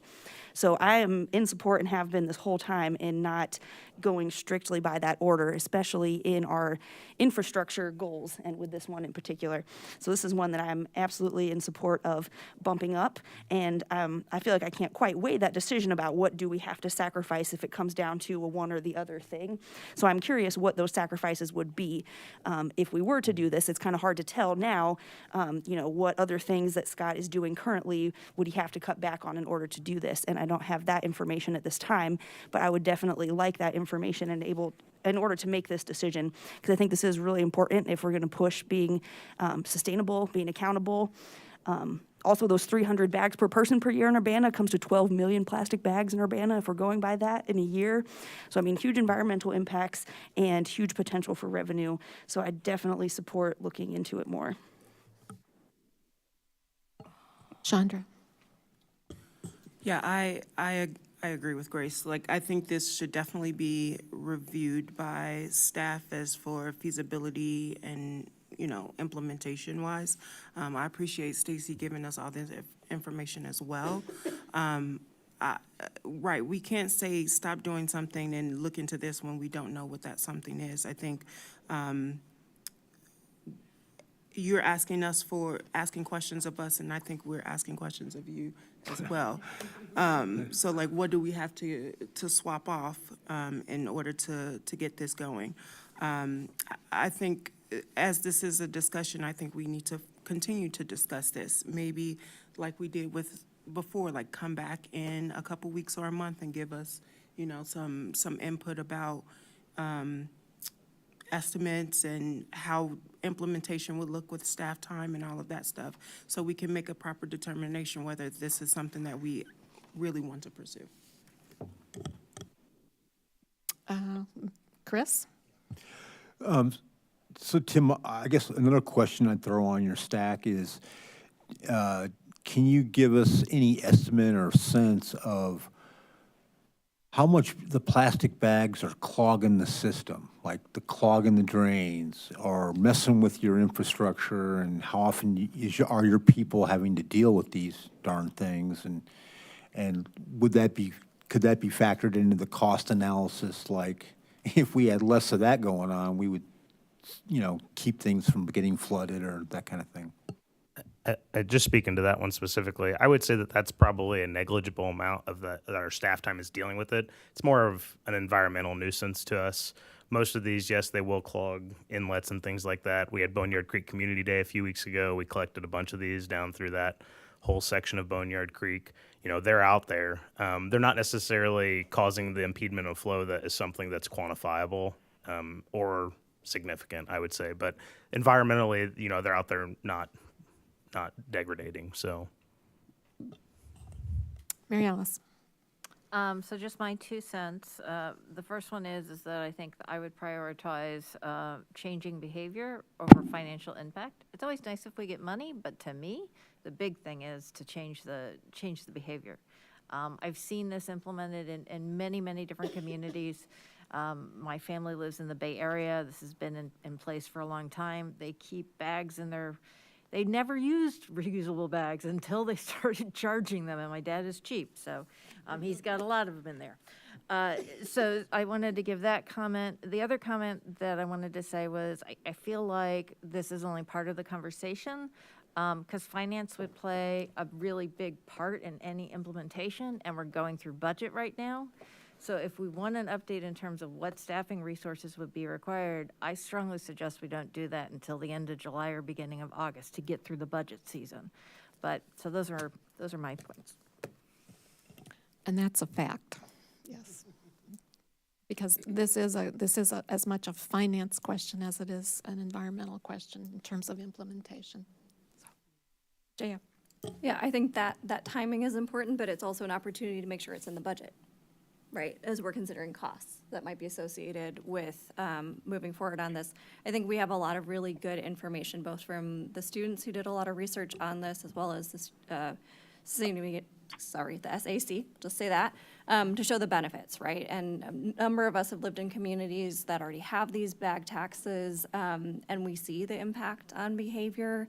This is a community that prides itself on being focused on sustainability and green initiatives, and I think this is low-hanging fruit. I understand there's plenty of work that comes with that, but I think I'm still in favor of moving forward. I think we need more information on what are we talking about delaying, right? I think, again, we don't have all the facts, but when we're looking at those bigger initiatives, I would agree with Grace that it doesn't make sense to wait 2 or 3 years to even start on something that should be easier to roll out, especially because a lot of the legwork in terms of research and assessing the benefits of it have already been done for us. I just wanted to follow up on one thing is, I think the big thing is what I'm hearing is, really doing a little bit more of an economic analysis tied to this thing. We don't know what resources it's going to take without knowing the scale of what the expectation of this is. If the answer is we want to do an economic analysis to see let's true up some assumptions that have been made on this stuff, true up some kind of high-level staff planning for what it's going to take to administer this. It could be a half FTE, it could be a full FTE, depending on what all this takes to do. And then how does the revenue compare to that to see, are we committing to something to change, or are we committing to that's going to change and develop revenue for more green infrastructure, or are we going to commit to something that is really just a commitment to change and it's kind of a wash financially for the city? So it sounds like the economic analysis is the first component of this high-level stuff. And that's some of my clarification. If you're talking about community engagement and proposed uses and everything like that, the staff time goes up for that type of stuff. So if we get clarification that we really want a high-level economic analysis of this to true up some of the assumptions, that's something else. But again, I'd go back to Mary Alice's comment on the finance and accounting. We got to get them engaged on that and find where that fits into their schedule, or are we compromising something else they're offering in lieu of those things? So, I'm always a big supporter of getting more revenue to do more things for the city. I think there's a need for that stuff.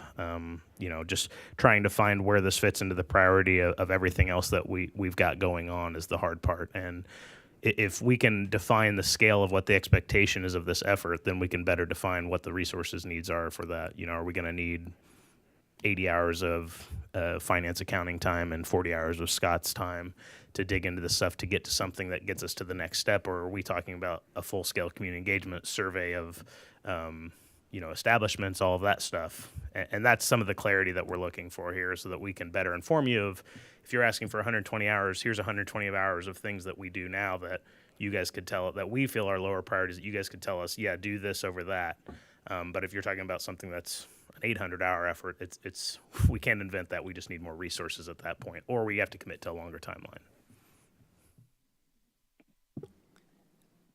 I'd also think, I think in trying to do the assessment of what the staff time commitment would be, I think it would be helpful to understand what the council's expectation about community engagement is, because it's not only, engagement with the residents and so forth, but it's with the business owners and just trying to understand the logistics of their implementation of it. So any thoughts about what your expectations are there so that we can plan accordingly?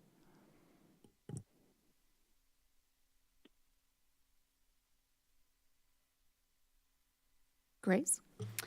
I'm trying to understand your question. Expectations as far as public, or I guess outreach to the retailers themselves ahead of time? Yes, I think Chris asked Stacy, have you done any survey outreach to the business owners? And that hasn't been done. And I mean, I'm taking for granted that that's part of the engagement that you're looking for, that because they are going to have a role in this. So what is your expectation? Are you thinking that this is going to be only for the large retailers? I lived in the District of Columbia. It was only for food. It wasn't for everything. So I don't know. And so then the implication is much broader if you're going for everything. So what guidance can you give us about how broad this engagement with the business community might need to be? Does it apply to carry out orders from restaurants, that scale, or are you talking about supermarkets? All great questions. And Stacy, what you said was that usually the collection of the tax is at the point of sale, right? And I don't know how exactly the money gets transferred to the city and what kind of staff time that takes, but also the scope of the tax. Like, are we going to do restaurants? Are we going to do retail? Are we going to do just food? Are we going to do grocery stores? Go ahead. Go ahead, Chandra. So I like the idea of, you said 5,000 square feet or larger retailers. I'm from Chicago, and so they did first just grocery stores, that sort of thing, but they've since expanded to like Walgreens and CVS, like those even smaller places. So I think like initially we can start, with maybe just stores according to their square footage. And I think to answer your question, in our research, Grace, or something, I heard that the tax is on the retailer when they buy the bags in bulk. So if they're buying 5,000 bags, they're getting charged the 7 cents on that $5,000, and then they pay the city. And they sort of, I guess, get their 1 to 2 cents back at the point of sale, and the rest goes to the city.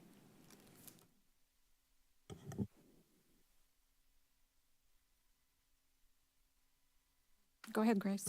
Thank you. I like that idea of Chandra's of ramping it up, kind of starting with large groceries. Recommendation from SAC was to look into it more, that there's still a lot of things to be figured out. So I like the idea of ramping it up, and the retailing tax working on the wholesale, and then also the retailer is kind of responsible for getting that tax. So like if they're not monitoring and they're letting people just take the bags without charging their tax, the retailer's the ones paying that in a sense because they've already paid the city tax when they bought those bags in the first place. And as far as the scope of like a full study and public outreach and things, I think we had kind of talked about in a practical sense, some with Scott too, that, we understand the limitations of the city. Also, as Stacy mentioned, that, we might not have such a nice full study unless we have some partnerships, as we talked about with the U of I or with some other groups in town that might be interested in that kind of impact assessment or economic analysis to help us out there. I think the main thing in my mind would be focusing on the operations of how do we actually do this to reduce the number of bags. rather than focusing too much on what's the economics and what would be the impact. I think that's important to have an idea of, but I wouldn't want that to hinder us from actually putting it into action, I think is the most important thing. And I had other questions, thoughts. I'm kind of confused because as we're talking about all the challenges of instituting something like this, we've also got pulled in for meetings about looking for the city to potentially increase revenue streams. And we've talked about potentially adding taxes for alcohol and cigarettes and things like that. And I'm just not understanding why this seems to be treated so differently, that it's like, that seems like a really big undertaking too, to tax all the retailers who sell alcohol and cigarettes or any kinds of nicotine things. That seems like just as big of an undertaking as plastic bags to me. And I feel like the treatment and the way of addressing it is going differently. So just to address that point, I think that the way that we were presenting the information about revenue options was really just is a given revenue option a low administrative cost. So are we increasing a tax we already collect? Low. You're just increasing the amount. We already have the sort of transactional mechanism in place. Or is it more complicated? And so something like cigarettes, which is widely sold, lots of retailers, that was just given that's a relatively high barrier. We weren't advocating for anything. We were just sort of putting a marker down. This is easy, less easy, hard. So now we're actually talking about implementing a specific thing. And so then you get into the, well, what's involved in that? And we don't know. We're talking about exploring it. So I don't see these things as inconsistent.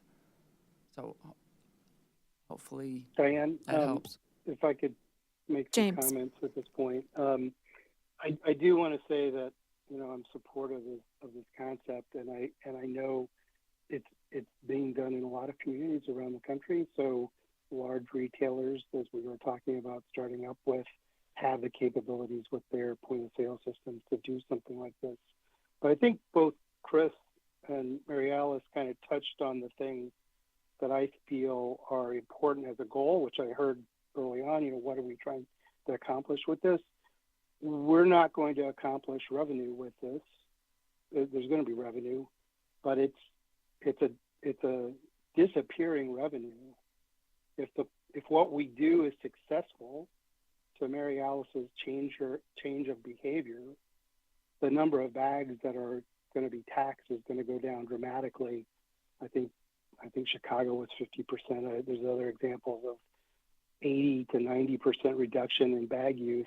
And so, you know, looking at how many bags are being used right now and pulling a number out and saying, oh, it's going to be $1.2 million, that doesn't make any sense. And it's kind of like the early discussions about hybrid vehicles. You couldn't justify buying a Prius and just on the basis of the gas you were going to save in 2005, 2006. You had other reasons why you were doing it. Sure, you saved on gas, but the cost of the vehicle was higher. And if you look at the the footprint of the manufacturer of that vehicle and the batteries, you can't say that it's a full up win, but you can turn around and say the exhaust is non-existent. It's low E or almost non-existent exhaust. So there are other reasons why we want to do this. The behavior is a reason why we do this. I think Chris is spot on. It may be a nuisance, but it's a noticeable nuisance that there's too many bags around and they end up all over the place, and reducing the usage of them, 80, 90% would reduce how much we end up having to look at them, and people have to pick them up and take them out of drain pipes. That might not be a big thing. You may not be able to make an economic argument on that, but it is a win. I'm not convinced that the bag wars are a win from a green footprint standpoint. There's conflicting information on how much you save by not having those bags in the waste stream versus how much the tote bags and the other options like paper bags impact the overall environmental areas. But there are enough good things that we could accomplish by this but I think it's worth pursuing it. Let's just not try to make this an economic victory. It's not going to be that. The more it succeeds, the less it's bad. Let's try to make sure that it doesn't create a burden if we can, a cost if we can. Let's help it pay for itself. I am, you know, if you want to look at economic or environmental impact, I'm almost more concerned about the use of styrofoam and carry out. I mean, that's much more costly to make, much more damaging to the environment, harder to deal with in the waste stream than the grocery bags that we have now. People will buy more bags from the back of the aisles, the Hefties and what have you, because they're using, we call them single-use bags, but people do use them for other things that they will still need to take care of those things. They will still need to bring those into the waste stream. So I am supportive of us looking at it. I do think it merits some involvement. I do appreciate the research and the presentations that we have been shared with this, but let's not try to pretend it's going to be an economic benefit that it isn't. There are plenty of right reasons to do this, and you know, looking at huge amounts of funding is not one of them. Jaya and Chandra. So I think just from what I'm hearing from everyone, it sounds like there's some more information council needs, but then also some questions that staff have. And so maybe if we can try to compile those and get feedback on them. I also know this came out of a conversation from the university students. And so I think thinking about, as we're talking about what kind of additional next steps might need to take place, let's loop the university back in. And think about how do we do this collaboratively, collectively as well, right? So that we don't get stuck on just, you know, there are so many logistical pieces, but I think we need to look at who needs what additional information so that we can continue to move this forward. How frequently does the SAC meet? Once a month. Once a month? Typically once a month, Once a about 10 month? times a year. So I think maybe even using that as a timeline, right, of like being able to have the SAC go back and say, this is the feedback we got, make sure that information, and this is just one suggestion, right? Because I think, yes, folks are busy, we're at that budget point, but I meant it seriously too, of if we're talking about investing in this project, that needs to be taken into consideration for the budget as well. So whether it's, you know, in time for the next SAC meeting or a shorter time period, I think getting that clarification from the city on what specifics do you need to know, and is there consensus, right? I don't know that there is consensus from the council of what the parameters of, you know, public, you know, engagement should be or any of that. So getting clarifications on what questions the staff have, and then getting clarifications too for questions council might have. Would anyone have an objection to starting the conversation by looking at the larger 5,000 square foot or 7,000 square foot retailers as a starting point? Okay, because I have a feeling if you're talking about some parts of the population, there's more plastic going into carry-out takeout service than there is shopping at a supermarket. So, but anyway, okay, we'll start with the larger retailers. Starting point. Chandra, did you have something? Sorry. Yeah, I was going to say, as it relates to the public engagement, education would be the biggest. I think outreach and maybe the most, I don't know, time consuming, I guess, because it'll need to be sort of a campaign before if it goes into effect. So I think, you know, that's the community engagement part that I see being heavy.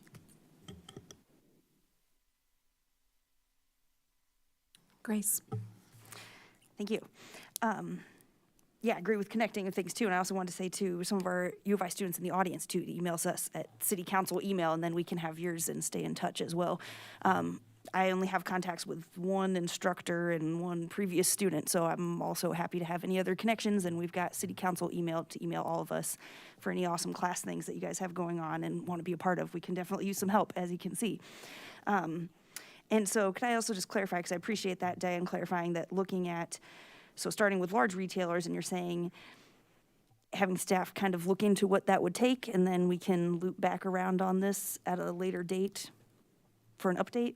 Is that what you're saying? Or I guess because I'm still not sure if we're still deciding on if they're going to look into it, on what sacrifices that requires, or if they're saying, okay, we'll look into it just a little bit and come back to you with what else it would take. I don't know if you could just clarify where you're thinking we stand on that, and what kind of timeline. I'm getting the sense that there is support on council for doing this. The question is the scale, who's going to participate as far as the retailers to start with. Also, what are the trade-offs? And so that, if you're going to start evaluating what are the trade-offs, it means you have to have somewhere to start in terms of the scale of this program.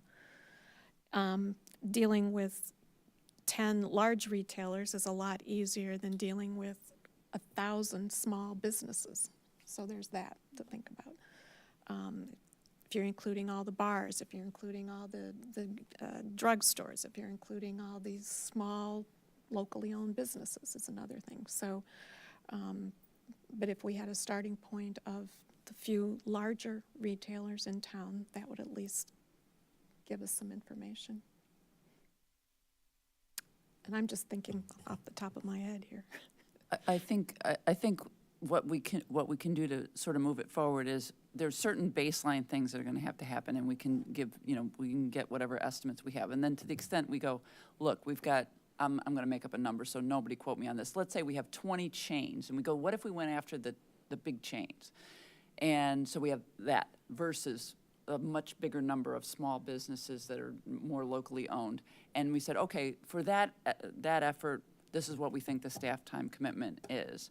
And then go from there. And you go, okay, we agree with that. Or nope, we don't. We want a big, broad thing, then we'll go back. But just to start, and we'll make some, I'll say, proffers of what the scope should be, just to keep it more manageable on the staff side, and then just to keep the conversation going. It'd be nice to get actual information about habits of people in this community. I always hate to apply examples from other cities to our population. We don't know. The thing is, we don't know. So, Mary Alice. The other kind of positive to using some of the big retailers as our testing ground is they all operate in these communities that we're talking about. They've done this, right? Walmart's done this, Meijer's done this, Schnucks has done this. So they know how this works. So that's the really low-hanging fruit. When we get down into the restaurants, that's going to be really challenging. But maybe the pharmacies, Walgreens and CVS and all those are operating in all these communities that we're talking about. So starting with having kind of these larger stores, then maybe migrating down to a smaller size, but somebody who already has experience before we try and even tackle all of the businesses that are going to be really challenging, I think is a good strategy. Sharice. I agree with Mary Alice. That's exactly what I was getting ready to say. But the other thing is that with the comparison or the parallel that we've been making about other communities and what they did, we may want to also look into what their ordinance did or look into how they organized these particular these same particulars, and that can be our stepping stone as well. That can also help us get organized regarding the same thing. Regarding the other, having lived in a community that did that, it did start with the retail, the grocery stores, and little by little, it rolled into smaller businesses.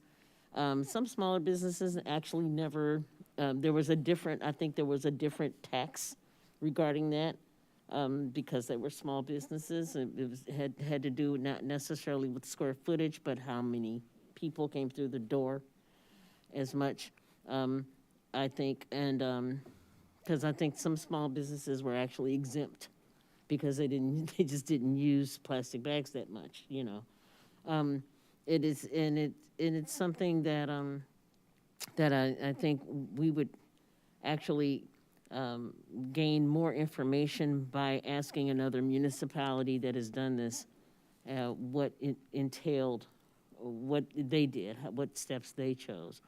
So it's all well and good for us to talk about these other municipalities, but we need to also, I think, get information from those municipalities and see how they rolled out, and how much, and maybe even get a cost estimate.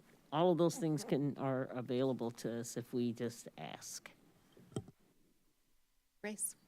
Okay, one last thing, if I could just restate my question about when we would like to touch base on this again. I didn't know if maybe like a month would be maybe a reasonable amount.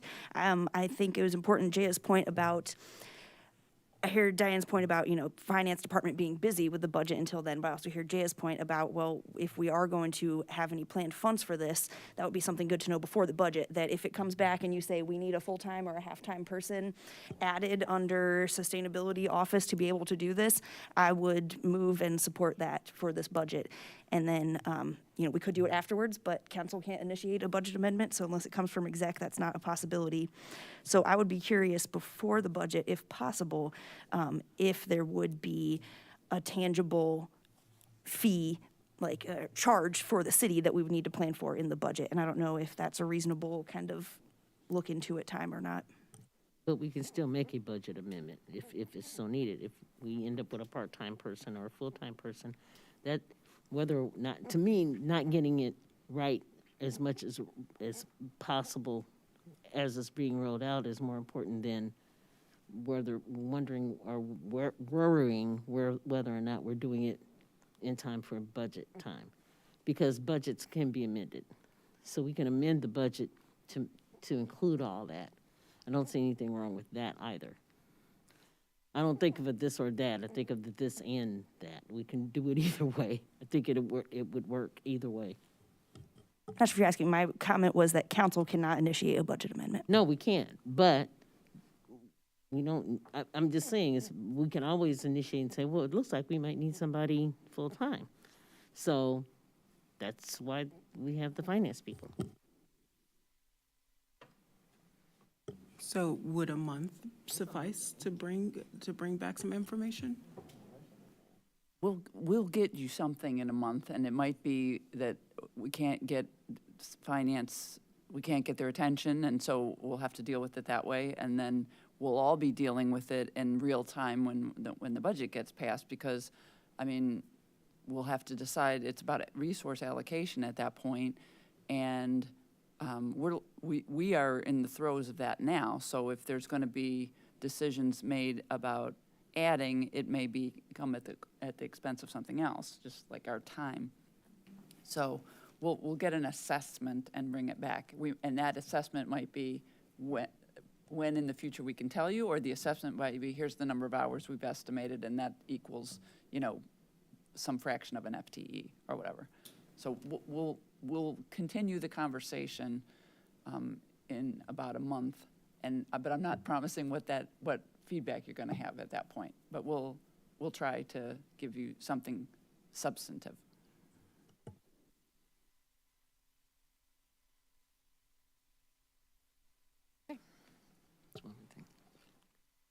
Grace? Just one more thing, Stacy, thank you for this. Thank you for the information and everything. You've been hearing us go back and forth with all this, but this is great. Thank you very much for all the work that you put into this, and I really appreciate the time and the effort that it may take for us to even think about, to even get around to implementing this. I think it's a great thing to think about. Thank you. Thank you for having me. And if you have any questions that should be directed back to the SAC, we meet the first Tuesday of the month, and we won't be meeting in July because of the July 4th holiday. But we could try and get some answers back to City Council if necessary.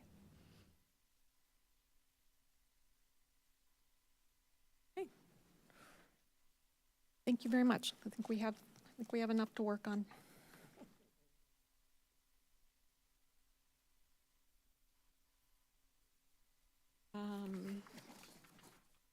turn the page. Yes. With no further business before this meeting, we are adjourned.